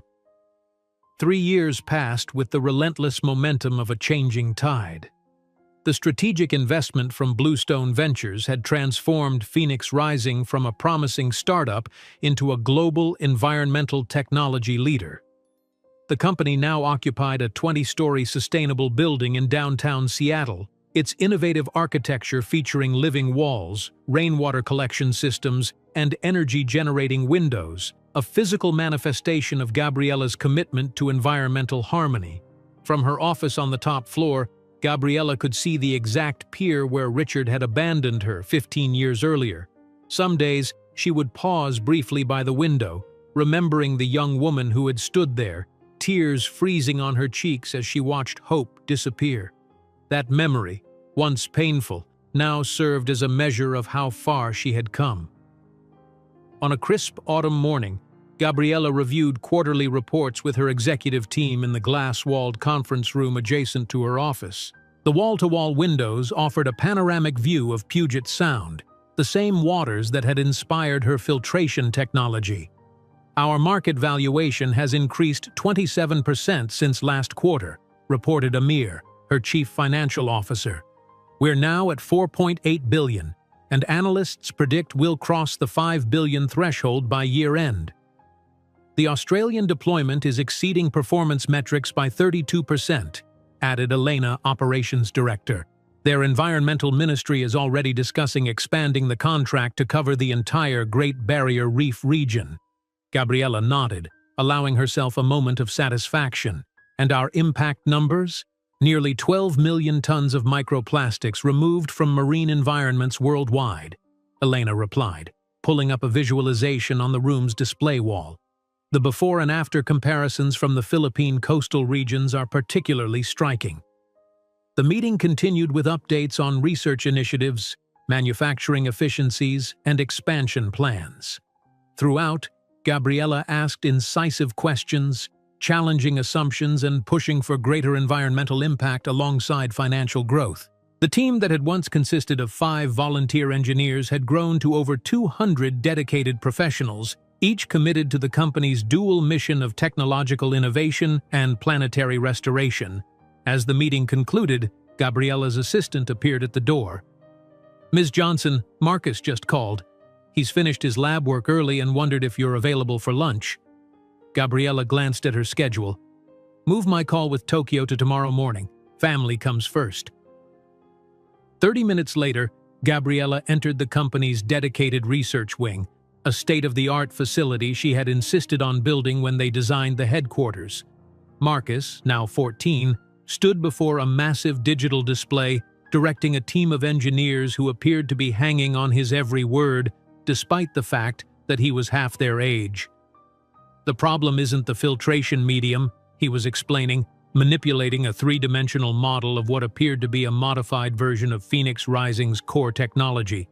"It's the flow rate in urban waterways. Rivers move differently than ocean currents, creating variable pressure points that affect filter efficiency." The engineers nodded, making adjustments to their notes as Marcus demonstrated his solution, a dynamically adapting intake system that could respond to changing water conditions in real time. Though he had no official title within the company, Marcus's natural brilliance and intuitive understanding of fluid dynamics had earned him the respect of even the most experienced team members. "Ready for lunch?" Gabriella asked, unable to suppress a smile of pride. Marcus looked up, his face lighting up. "Perfect timing. I just finished explaining the adaptive intake modifications." As they rode the elevator down to the company cafe, an organic, locally sourced establishment on the ground floor, Gabriella marveled at her son. At 14, he was already nearly her height, his features a harmonious blend of her warm Brazilian heritage and Richard's European ancestry. His intellect was extraordinary, but more impressive was his compassion and social awareness, qualities she had deliberately cultivated to ensure he would never become like his father. "The MIT admissions counselor called this morning," Marcus mentioned casually as they selected their meals. "They're offering early admission to their special physics program for gifted students." Gabriella nearly dropped her tray. "Marcus, that's incredible. Why didn't you call me immediately?" He shrugged, a slight smile playing at his lips. "I wanted to tell you in person. See your face." Over lunch, they discussed the opportunity. MIT's program would allow Marcus to begin university-level physics and engineering studies while completing his high school requirements. It was an honor typically reserved for students at least 2 years older. "Are you sure you're ready?" Gabriella asked, concerned about the social aspects of such acceleration. "You'd be much younger than the other students." "I've always been the youngest person in the room," Marcus replied with the self-assurance that came from growing up in laboratories and boardrooms. "Besides, I won't be going alone. Dr. Carter has agreed to serve as my advisor and will be teaching at MIT next semester." That evening, Gabriella was reviewing patent applications in her home office when her assistant called. "Sorry to disturb you after hours, Ms. Johnson, but I've just received an invitation you'll want to see immediately. Forbes wants you to be their keynote speaker for the 30 Under 30 Summit in Chicago next month." "I'm flattered, but I passed that age threshold a few years ago," Gabriella laughed. "That's just it. They want you as the featured speaker specifically because of your journey from their list to building a multi-billion-dollar company. And there's more." Her assistant paused for effect. "They're including Marcus as a special honoree in the science category, the youngest person ever featured." Gabriella felt a surge of emotion, pride in her son's accomplishments, gratification at the recognition of their journey, and a quiet vindication that the world now saw what Richard Bennett had been too blind to value. The following weeks were a whirlwind of preparation. Between managing Phoenix Rising's expanding operations and helping Marcus prepare his presentation for the Forbes event, Gabriella barely had time to consider her own speech. It wasn't until her assistant placed the final attendee list on her desk that she took a moment to scan the names of other participants. Her eyes moved quickly over the document, noting potential connections and competitors. She passed over the name Richard Bennett, Bennett Enterprises, sponsor representative, without recognition, her mind already moving to the next page of logistics. In her office's private dressing room, Gabriella adjusted the collar of her tailored suit as her stylist made final touches to her hair. The navy blue dress she would wear for the keynote speech hung nearby, an exclusive design from a Brazilian designer who had created it specifically for this occasion. "Nervous?" she asked, noticing Marcus adjusting his tie in the reflection behind her. "Not at all," he replied with characteristic confidence. "You taught me that we should never doubt our worth. Remember?" Gabriella smiled, remembering how often she had repeated those words to him throughout his childhood. A mantra born from the pain of Richard's rejection, transformed into a foundation of unshakable self-assurance. Later that evening, aboard Phoenix Rising's private jet en route to Chicago, Gabriella finalized her presentation while Marcus slept in the comfortable cabin chair across from her. The boy who had once been a burden too heavy for Richard Bennett to bear had become a brilliant young man whose future seemed limitless. Together, they had built something neither could have achieved alone, not just a successful company, but a purposeful life dedicated to healing the damage others had done to the world. "Ms. Johnson, we'll be landing in approximately 20 minutes, the pilot announced over the intercom. Gabriella gently woke Marcus, watching as he oriented himself with the quick awareness that had always characterized him. "Ready to change the world again, mio figlio?" "Always," he replied with a smile that reflected her own determination. As the lights of Chicago appeared below them, Gabriella couldn't help but reflect on the symmetry of their journey. From the darkness of rejection had come the opportunity to build something truly meaningful. From abandonment had come the freedom to define success on her own terms. Every obstacle had ultimately become a stepping stone to greater heights. What she couldn't know was that in a first-class cabin on a commercial flight also bound for Chicago, Richard Bennett was reviewing his talking points for the sponsorship presentation he would deliver at the same event. Bennett Enterprises had diminished significantly in influence over the past decade, reduced to a legacy technology provider struggling to remain relevant in a rapidly evolving market. The invitation to sponsor a portion of the Forbes event had been a rare opportunity to associate the Bennett name with innovation once again. As his plane began its descent, Richard loosened his tie slightly, feeling the pressure of representing a company that was a shadow of its former self. He had no idea that within 24 hours he would come face to face with the woman and child he had discarded 15 years earlier, now transformed into the living embodiment of everything he had lost. While Gabriella's jet crossed the night sky toward Chicago, neither she nor Richard could predict that in less than 24 hours, their separate orbits separated by 15 years would collide with enough force to irreparably destroy the reputation he still tried to preserve. The crystal chandeliers of the Four Seasons Chicago ballroom cast a warm glow over the assembled gathering of America's brightest minds and deepest pockets. Staff in crisp black uniforms moved with practiced efficiency, checking credentials and directing guests to their designated areas. Outside, a line of luxury vehicles deposited attendees beneath the hotel's imposing portico, where uniformed valets stood at attention. Marcus pressed his face against the window of their car as they approached the entrance. "Look at all the cameras," he whispered, suddenly appearing younger than his 14 years. Gabriella squeezed his hand reassuringly. "Remember, they're just people with expensive clothes. Your mind is worth more than anything they're wearing." As their car pulled to a stop, a hotel manager rushed forward, opening the door with a flourish. "Ms. Johnson, welcome to the Four Seasons Chicago. We're honored to have Phoenix Rising's leadership with us tonight." Gabriella emerged in her navy blue designer dress, its subtle, shimmering fabric catching the light as she moved. Her once wild curls were now styled in an elegant updo that accentuated her strong jawline and confident posture. Marcus followed in his perfectly tailored tuxedo, standing tall despite being significantly younger than any other attendee. The manager ushered them through a private entrance, bypassing the line of lesser VIPs waiting to check credentials.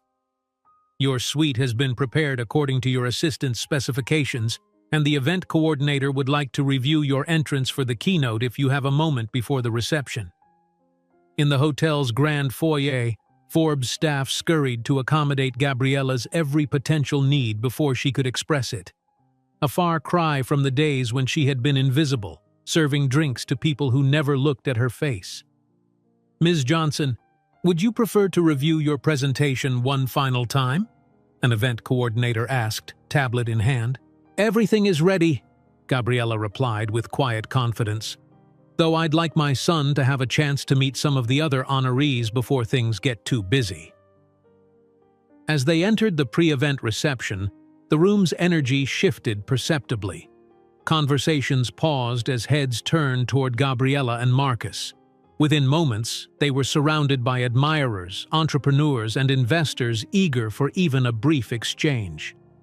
"Your filtration technology is revolutionary," gushed a venture capitalist, pressing his business card into Gabriella's hand. "I'd love to discuss potential applications in agricultural runoff management." "My firm has been following Phoenix Rising since your Series B," added another, edging closer. Your approach to combining profitability with measurable environmental impact has created an entirely new investment category. Marcus was quickly swept into a separate orbit of young innovators who regarded him with a mixture of awe and curiosity. Though all were older, they treated him as an intellectual equal, or even superior. "Is it true you developed the Riverine adaptation independently?" asked a 23-year-old software developer who had made the Forbes list for his medical diagnostics platform. "The core principles were adapted from my mother's oceanic system," Marcus replied modestly, "but the variable flow adjustment algorithm was my addition to address the specific challenges of urban waterways." Across the ballroom, Richard Bennett entered alone, adjusting his cufflinks, a nervous habit he'd developed over years of high-pressure situations. The gold sponsor badge on his lapel granted him access but not the reverence he once commanded. The Bennett Enterprises logo, once ubiquitous at such events, was now relegated to a small mention on the Supporting Sponsors banner near the bar.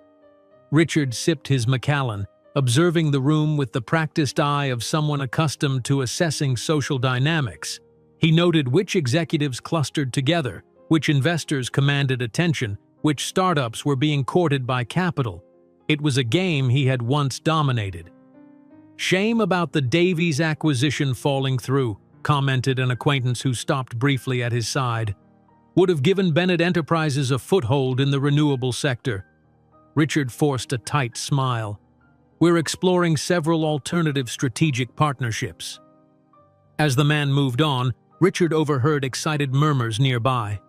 "She declined an $8 billion acquisition offer from Microsoft last month," a young woman whispered to her colleague. "Said Phoenix Rising's mission was too important to be absorbed into a larger corporate structure." "I heard she started as a single mother with nothing," added another voice.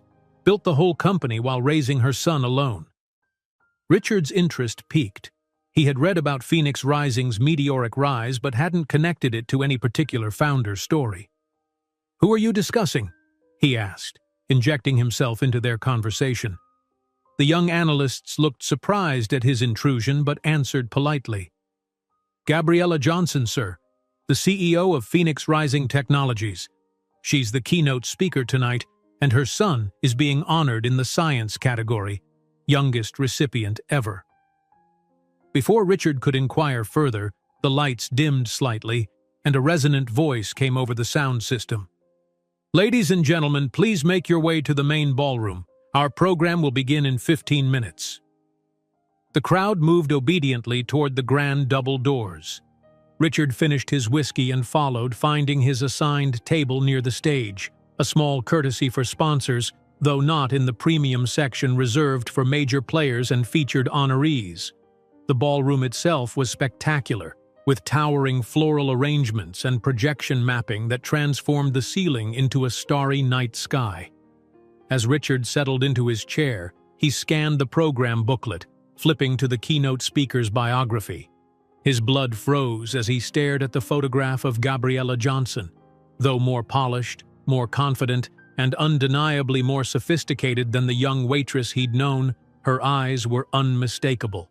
The same eyes that had filled with tears on that Seattle pier 15 years ago. The master of ceremonies took the stage, welcoming the assembled leaders and innovators. Richard barely heard the words, his mind racing through implications and calculations. Could it possibly be the same woman? The dates aligned disturbingly well. The mention of a son raised questions he wasn't prepared to confront.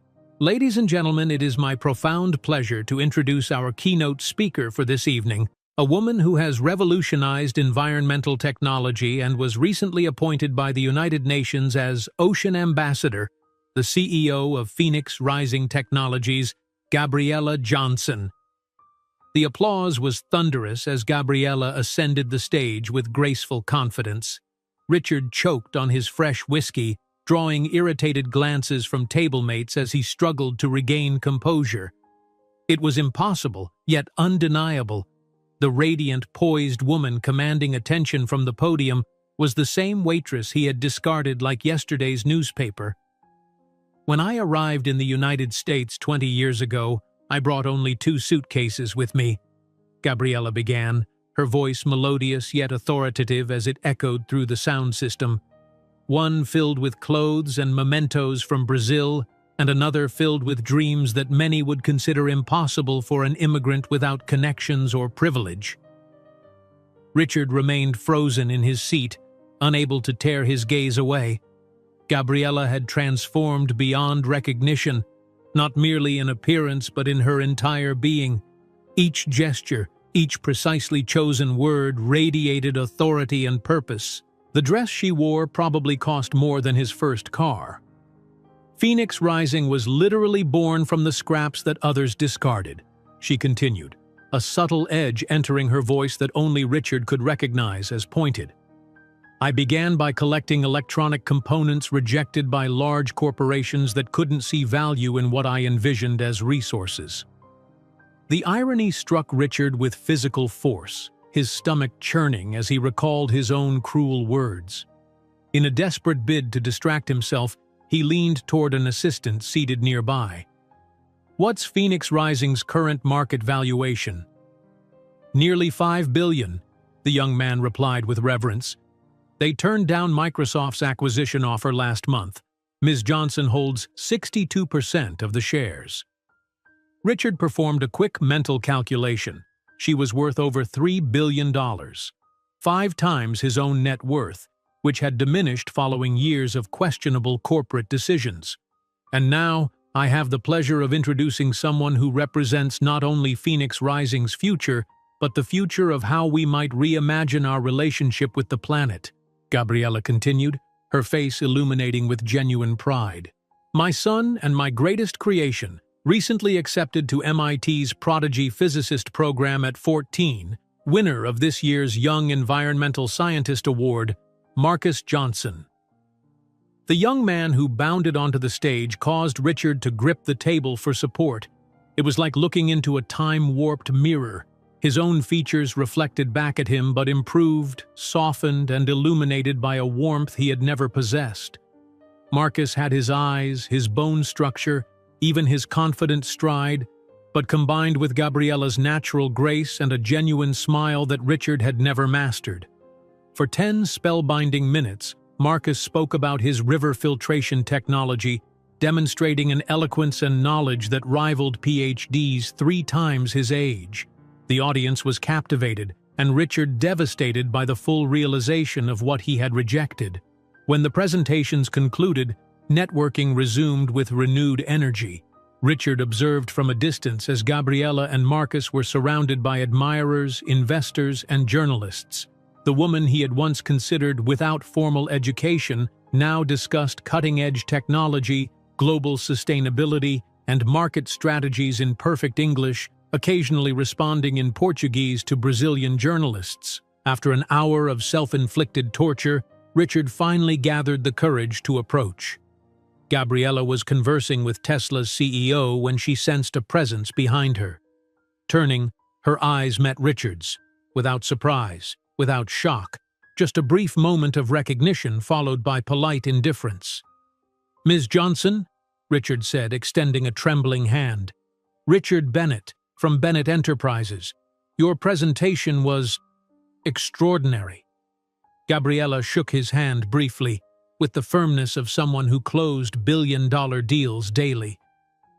Mr. Bennett, thank you. I believe our paths crossed many years ago. Yes, he stammered, perspiration beading on his forehead.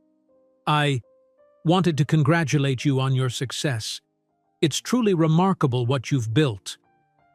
What we've built, she corrected, beckoning Marcus with a subtle gesture. Marcus, this is Richard Bennett of Bennett Enterprises, an old acquaintance. Marcus extended his hand politely. Pleasure to meet you, sir. Richard stared at the son he'd never known, paralyzed by emotion. The pleasure is mine, he finally managed. Your work is impressive for someone so young.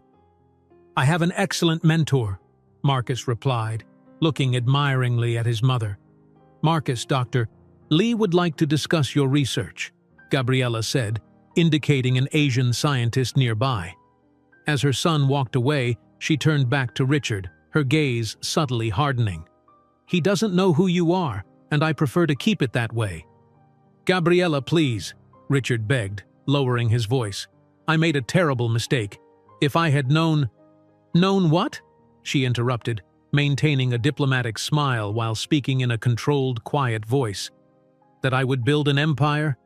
That our son would be a genius? Would that have changed your decision to discard us like garbage?" Richard paled. "I was young, stupid, pressured by my family. And I was young, pregnant, and completely alone," she countered, still maintaining her external composure. "The difference is that I took responsibility for my choices. You lost that right 15 years ago on the Seattle pier." At that moment, a photographer from the Wall Street Journal approached. "Ms. Johnson, Mr. Bennett, may I take a photo of the two company leaders together?" Before Richard could protest, Gabriella smiled. "Of course, Mr. Bennett and I have a long history." The flash captured Gabriella's confident smile and Richard's tormented expression. What he didn't know was that this photo would be published the following week with a devastating caption. The camera flash momentarily blinded Richard as the Wall Street Journal photographer captured what appeared to be a casual encounter between two successful business leaders. What the photo couldn't reveal was the history suspended between them. 15 years of divergent paths now intersecting in this meticulously choreographed event. As the photographer thanked them and moved on, Gabriella's professional smile remained fixed while her eyes turned cold. The grand ballroom continued to buzz with activity around them, hundreds of successful people networking, completely unaware of the emotional maelstrom contained in this small pocket of space. Gabriella glanced toward Marcus, ensuring he remained engaged with the MIT scientist across the room. "I should rejoin my son," she said, her tone politely dismissive. Richard stepped closer, desperation evident in his voice. "Please, Gabriella, just a few minutes somewhere private. There's so much I need to say." She studied him dispassionately. The years had not been as kind to Richard as they had been to her. Lines of stress mapped his face, and despite his expensive suit, he carried himself with the diminished confidence of a man whose empire was crumbling. His once commanding presence now seemed hollow, a carefully maintained facade with nothing substantial behind it. "Fine," she conceded after a calculated pause. "The terrace. 5 minutes." Richard followed her through the French doors onto the hotel's expansive terrace. Chicago's skyline glittered against the night sky, the warm spring air carrying the distant sounds of urban life. They were alone except for a server arranging glasses at a remote corner bar. Gabriella walked to the stone balustrade, gazing out at the city lights. For a moment, she allowed herself to appreciate the symmetry of this moment, standing high above a different city, looking down from a position of power rather than up from a place of desperation. "I've thought about this moment," Richard began, his voice unsteady. "What I would say if I ever saw you again." "And yet I never spared you a single thought," Gabriella replied, the lie flowing easily. "Until I saw your name on the sponsors list yesterday, I'd nearly forgotten you existed." Richard winced as if physically struck. "I deserve that. I deserve far worse." "This isn't about what you deserve," she said, turning to face him fully. "It's about time management. I have a global company to run and a brilliant son to raise. You have precisely 4 minutes remaining to say whatever you came here to say." Richard ran a hand through his now graying hair. "He's incredible, Gabriella. Marcus. He has my eyes, but everything else about him, his brilliance, his confidence, his kindness, that's all you." "Thank you for acknowledging the obvious," she replied coolly. "Is that all?" "No, of course not." Richard struggled visibly to organize his thoughts. "I was cruel to you that day on the pier. Unforgivably cruel. I've regretted it every day since." "Have you?" Gabriella's eyebrow arched skeptically. "Or did you only begin to regret it when you realized who I became?" The question hung between them, damning in its accuracy.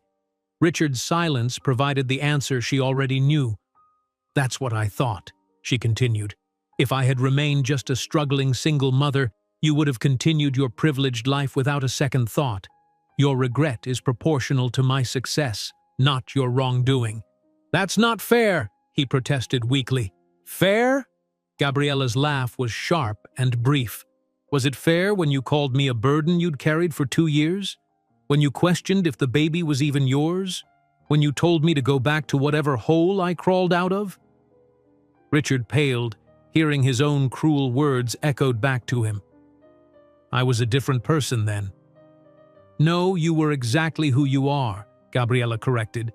"You were just more honest about it."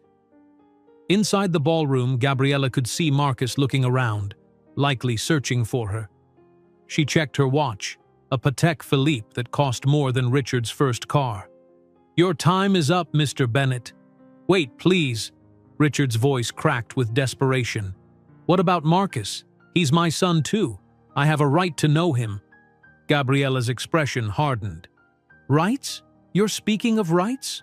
You surrendered any claim to parenthood the moment you offered me a check to eliminate him." "I know, and it's unforgivable, but he's 14 years old, Richard. For 14 years he has grown up without knowing your name, your face, or your voice. He has never once asked about you with longing, only with clinical curiosity, the same way he might inquire about a historical figure." Richard looked physically ill. "Does he know? About me? About what happened?" "I've never lied to him," Gabriella confirmed. "When he was old enough to ask, I told him everything. How we met, how you abandoned us when you learned of his existence, how I built our future alone." "God, Gabriella, We need to return inside," she interrupted, already turning toward the doors. "My son is looking for me, and I have potential investors to meet." Richard reached out, his fingers barely brushing her arm. "Please at least consider allowing me to meet him properly, not as a stranger, but as..." "As what?" Gabriella challenged, pulling away from his touch. "You're not his father. You're a genetic contributor who made a choice 15 years ago. Dr. James Carter is more of a father to Marcus than you could ever claim to be. He taught him to fish, played baseball with him, attended every science fair and school presentation." The mention of another man fulfilling the role he had abandoned struck Richard like a physical blow. He staggered slightly, gripping the stone balustrade for support. "I have nothing more to say to you," Gabriella concluded, smoothing her designer dress with practiced elegance. "Enjoy the remainder of the event, Mr. Bennett." As she reached the French doors, Richard called after her, "Will I see you again?" Gabriella paused, considering her words carefully. "I'm sure our paths will cross in the future. The business world is surprisingly small at the top."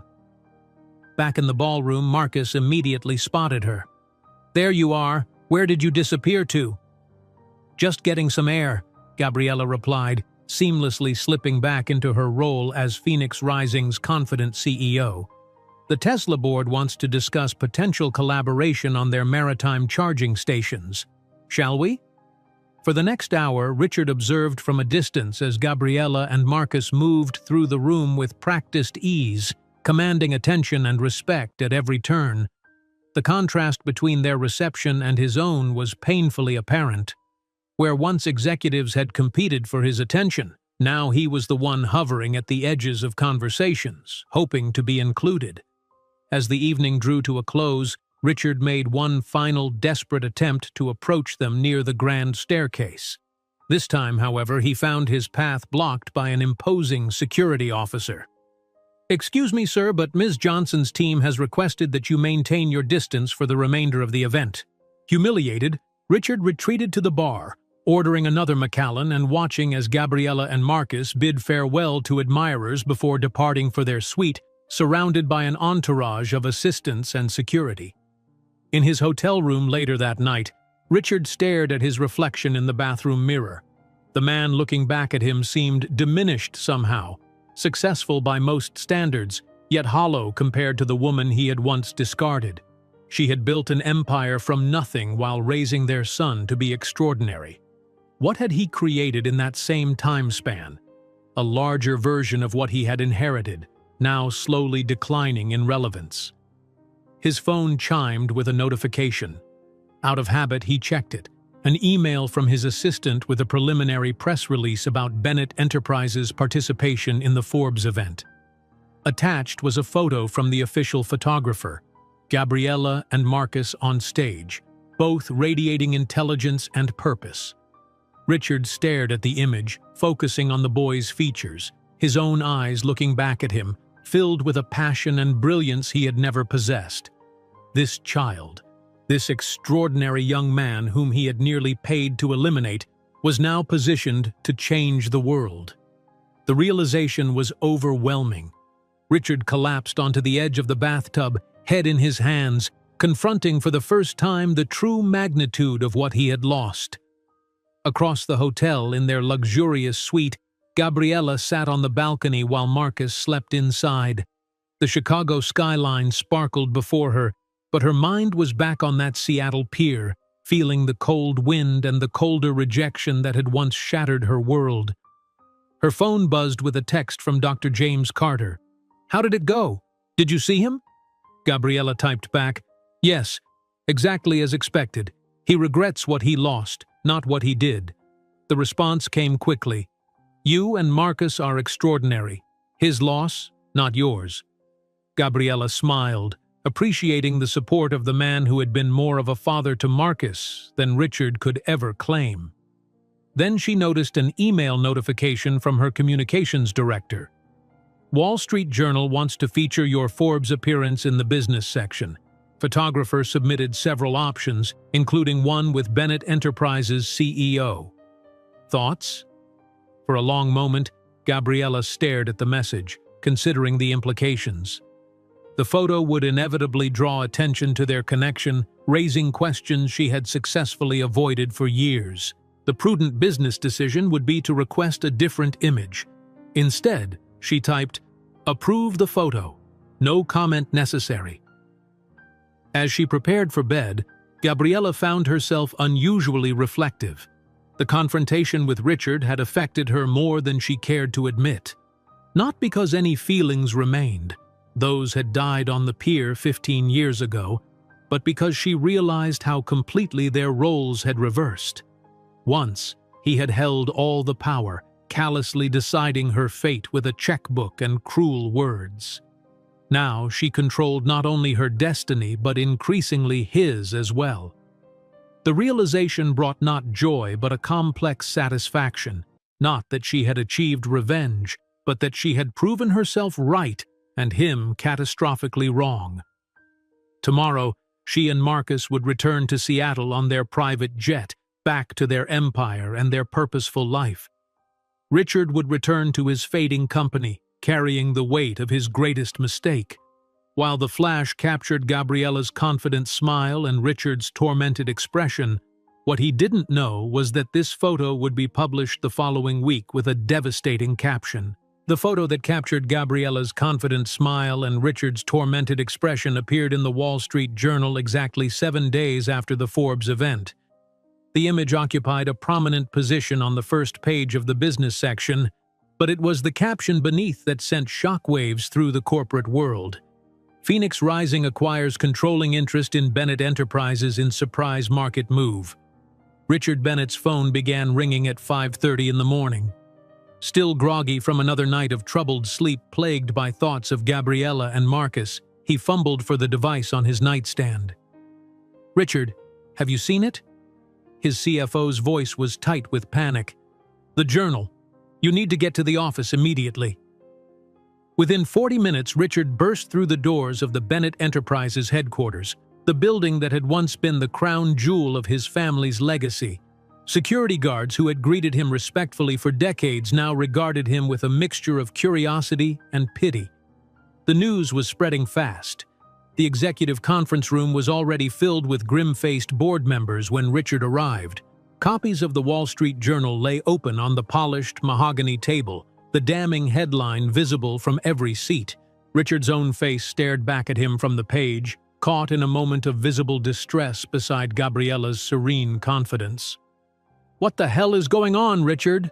demanded Harold Winters, the board chairman, his voice trembling with barely contained fury. We received formal notification an hour ago that Phoenix Rising Technologies now controls 56% of our voting shares. 56%. How did this happen without any of us knowing? Richard collapsed into his chair, struggling to process the information. This can't be right. It has to be a mistake. The chief financial officer slid a document across the table. It's no mistake. According to these filings, Phoenix Rising has been systematically acquiring shares through various holdings for the past 6 months. The final 19% was purchased yesterday from several board members who apparently received private offers they couldn't refuse. All eyes turned accusingly toward 3 board members who shifted uncomfortably in their seats. The offer was 40% above market value. One of them muttered defensively. It was a purely financial decision. Richard stared at the document, the room spinning around him. How did we miss this? How did our market surveillance not pick up on the pattern? They were incredibly sophisticated about it, explained the CFO. Multiple shell companies, staggered purchases just below reporting thresholds, offshore accounts. Someone orchestrated this with military precision. The board's attention returned to Richard. You were photographed with Gabriella Johnson at the Forbes event, said Winters, his eyes narrowing. The journal implies you have a long history. Explain yourself, Richard. Richard loosened his tie, suddenly finding it difficult to breathe. We met years ago, before she founded Phoenix Rising. And you never thought to mention this connection during our strategic discussions about environmental technology competitors? The accusation in the CFO's voice was unmistakable. We've been losing market share to Phoenix Rising for years while you assured us they were a temporary phenomenon. Before Richard could formulate a response, the conference room door opened. His assistant entered, her face pale. I'm sorry to interrupt, but there's a call for Mr. Bennett on line 1. It's Gabriella Johnson. A heavy silence fell over the room. Richard stared at the blinking light on the conference phone as if it were a bomb about to detonate. With a trembling hand, he reached forward and pressed the speaker button. Gabriella, he said, struggling to keep his voice steady. Mr. Bennett. Her voice filled the room, cool and professional. I imagine you're in the middle of a rather intense board meeting right now. I won't keep you long. Richard glanced at the stunned faces around him. You've orchestrated quite a surprise. Not personal, Richard. It's business. Her tone was calculatedly casual. Your company was undervalued and possesses patents that complement our product line. Your shareholders will receive an excellent return on their investment. You're lying, Richard accused, his composure cracking. This is about the past, about what I did to you. The silence that followed lasted several excruciating seconds. The board members exchanged confused glances.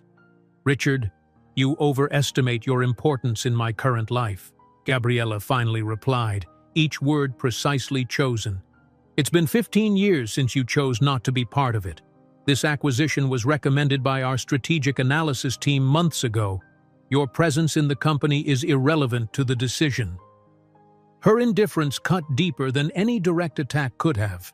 The board members watched Richard with growing suspicion as the color drained from his face. And what about Marcus? He asked, forgetting momentarily about his audience. He has the right to know who his father is. An audible gasp rippled through the room. Richard immediately regretted his words, but it was too late. Marcus has a father figure, my university mentor, who taught him to fish, played baseball with him, and attended every one of his school presentations, Gabriella responded, her voice finally betraying a hint of emotion. What do you have to offer beyond DNA and belated regret? Richard had no answer. We're holding a restructuring event at the former Bennett headquarters in Seattle next week, Gabriella continued, her professional tone returning. You're invited to attend if you wish. We'll be announcing our scholarship initiative for young people from disadvantaged communities interested in environmental technology. The irony was cutting. "I'll be there," Richard promised, desperate for any opportunity to connect. "Good day, Mr. Bennett. I look forward to a smooth transition of leadership." The line went dead. The silence that followed was deafening. Every person in the room stared at Richard, the implications of the conversation sinking in. "You have a son with Gabriella Johnson?" Winters finally asked, his voice low with disbelief. "The CEO who just acquired our company?" "It's complicated," Richard began weakly. "Uncomplicated," demanded Winters. "Now." Over the next hour, Richard revealed the shameful truth.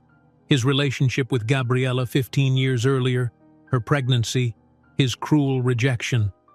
With each detail, the expressions around the table shifted from shock to disgust. "Let me understand this correctly," said Janet Chen, the only woman on the board. "You abandoned a pregnant woman, questioned the paternity of your child, and suggested she terminate the pregnancy. That same woman has now built a company powerful enough to acquire the very empire you inherited, and the son you rejected is a recognized genius being courted by MIT at 14. Put so succinctly, the narrative was devastating. Richard had no defense to offer. "I think we've heard enough," said Winters, standing abruptly. "The board will need to discuss next steps privately. Richard, given the circumstances, we request you take a leave of absence effective immediately." 7 days later, Richard stood in the lobby of what had once been Bennett Enterprises headquarters. The familiar logo had already been replaced with the Phoenix Rising emblem, a stylized bird emerging from oceanic waves. Security guards who didn't recognize him checked his ID carefully before allowing him entry. The grand atrium was filled with people, employees, press, and students from local schools. A podium had been set up at the center, bearing the Phoenix Rising logo. Richard moved through the crowd like a ghost, unrecognized by people who had once scrambled to impress him. At precisely 10 o'clock, Gabriella took the stage to announce the transition and new initiatives. She looked immaculate in a tailored suit, her presence commanding instant respect from the assembled crowd. Some of you may remember the Brazilian waitress who served coffee at Pike Place Market. Others might know only the CEO who developed technology to clean the oceans that surround our country. "I am both," she declared, her gaze sweeping the audience until it found Richard. "I built this from nothing while raising an exceptional son alone."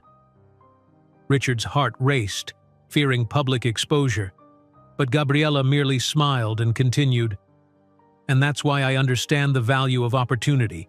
Our scholarship program will invest $50 million annually in young people who, like me once, need only a chance to transform the world." After the presentation, Richard tried desperately to approach Gabriella, but her team of assistants formed an impenetrable barrier. It was Marcus who noticed his persistence and approached him. "Mr. Bennett, correct? You seem very interested in speaking with my mother." Richard swallowed hard, looking into eyes that mirrored his own. "Yes, I greatly admire her work, and yours as well." Marcus studied his face with an intensity that felt familiar. "You know, people always say I have my father's eyes." Richard froze. "You know who I am?" "I've always known," Marcus replied calmly. "My mother never lied to me. When I was old enough to ask, she told me everything. How you met, how you left her when you learned about my existence, how she built our future alone." "Marcus, I made a terrible mistake," Richard began, his voice breaking. "Mr. Bennett, congratulations on the merger," Marcus interrupted, extending his hand formally as if greeting a stranger. "My mother always teaches that we should treat everyone with dignity, even those who didn't offer us the same." The formal handshake was the most painful thing Richard had ever experienced, so close yet so distant from his own son. "I'd like the chance to know you," Richard tried one last time. Marcus smiled politely. "Perhaps someday, but not today. I have a presentation at MIT next week and need to prepare. Besides," he added, looking toward Gabriella, who was conversing with investors across the room, "my mother already has everything we need." As Richard watched Marcus walk away, he felt the full weight of what he had lost. Not just a family, but the chance to be part of something truly extraordinary. The empire that could have been his future had been built without him and was greater than anything he would have achieved alone. Outside the building, Gabriella and Marcus entered their customized electric Mercedes. As the driver pulled away from the curb, Marcus asked, "Do you think I did the right thing, speaking with him?" Gabriella smiled, holding her son's hand. "You always do the right thing because you act with integrity. That's what makes you exceptional, not your genes." "I don't feel angry at him," Marcus confessed. "Just nothing. It's strange to look at someone who should mean so much and feel no connection at all. Family isn't defined by blood, but by the people who choose to stay when they have the option to leave," Gabriella replied, looking out at Seattle, the city that had witnessed her greatest pain and her greatest triumph. "We both chose to stay for each other, every day. That's what matters." As the car glided through the streets, passing the same pier where Richard had abandoned her 15 years before, Gabriella Johnson felt finally complete. Not because she had acquired the company of the man who had rejected her, but because she had proven to herself that her worth could never be measured by the myopic judgment of someone who saw only her skin color and her Brazilian passport, not the unbreakable brilliance of her American determination. The true victory wasn't in acquiring a corporate empire, but in creating an extraordinary young man and building a meaningful life that never needed external validation to be significant. If you enjoyed today's video, I'm sure you'll love the next one. Don't waste time. Just click on the screen.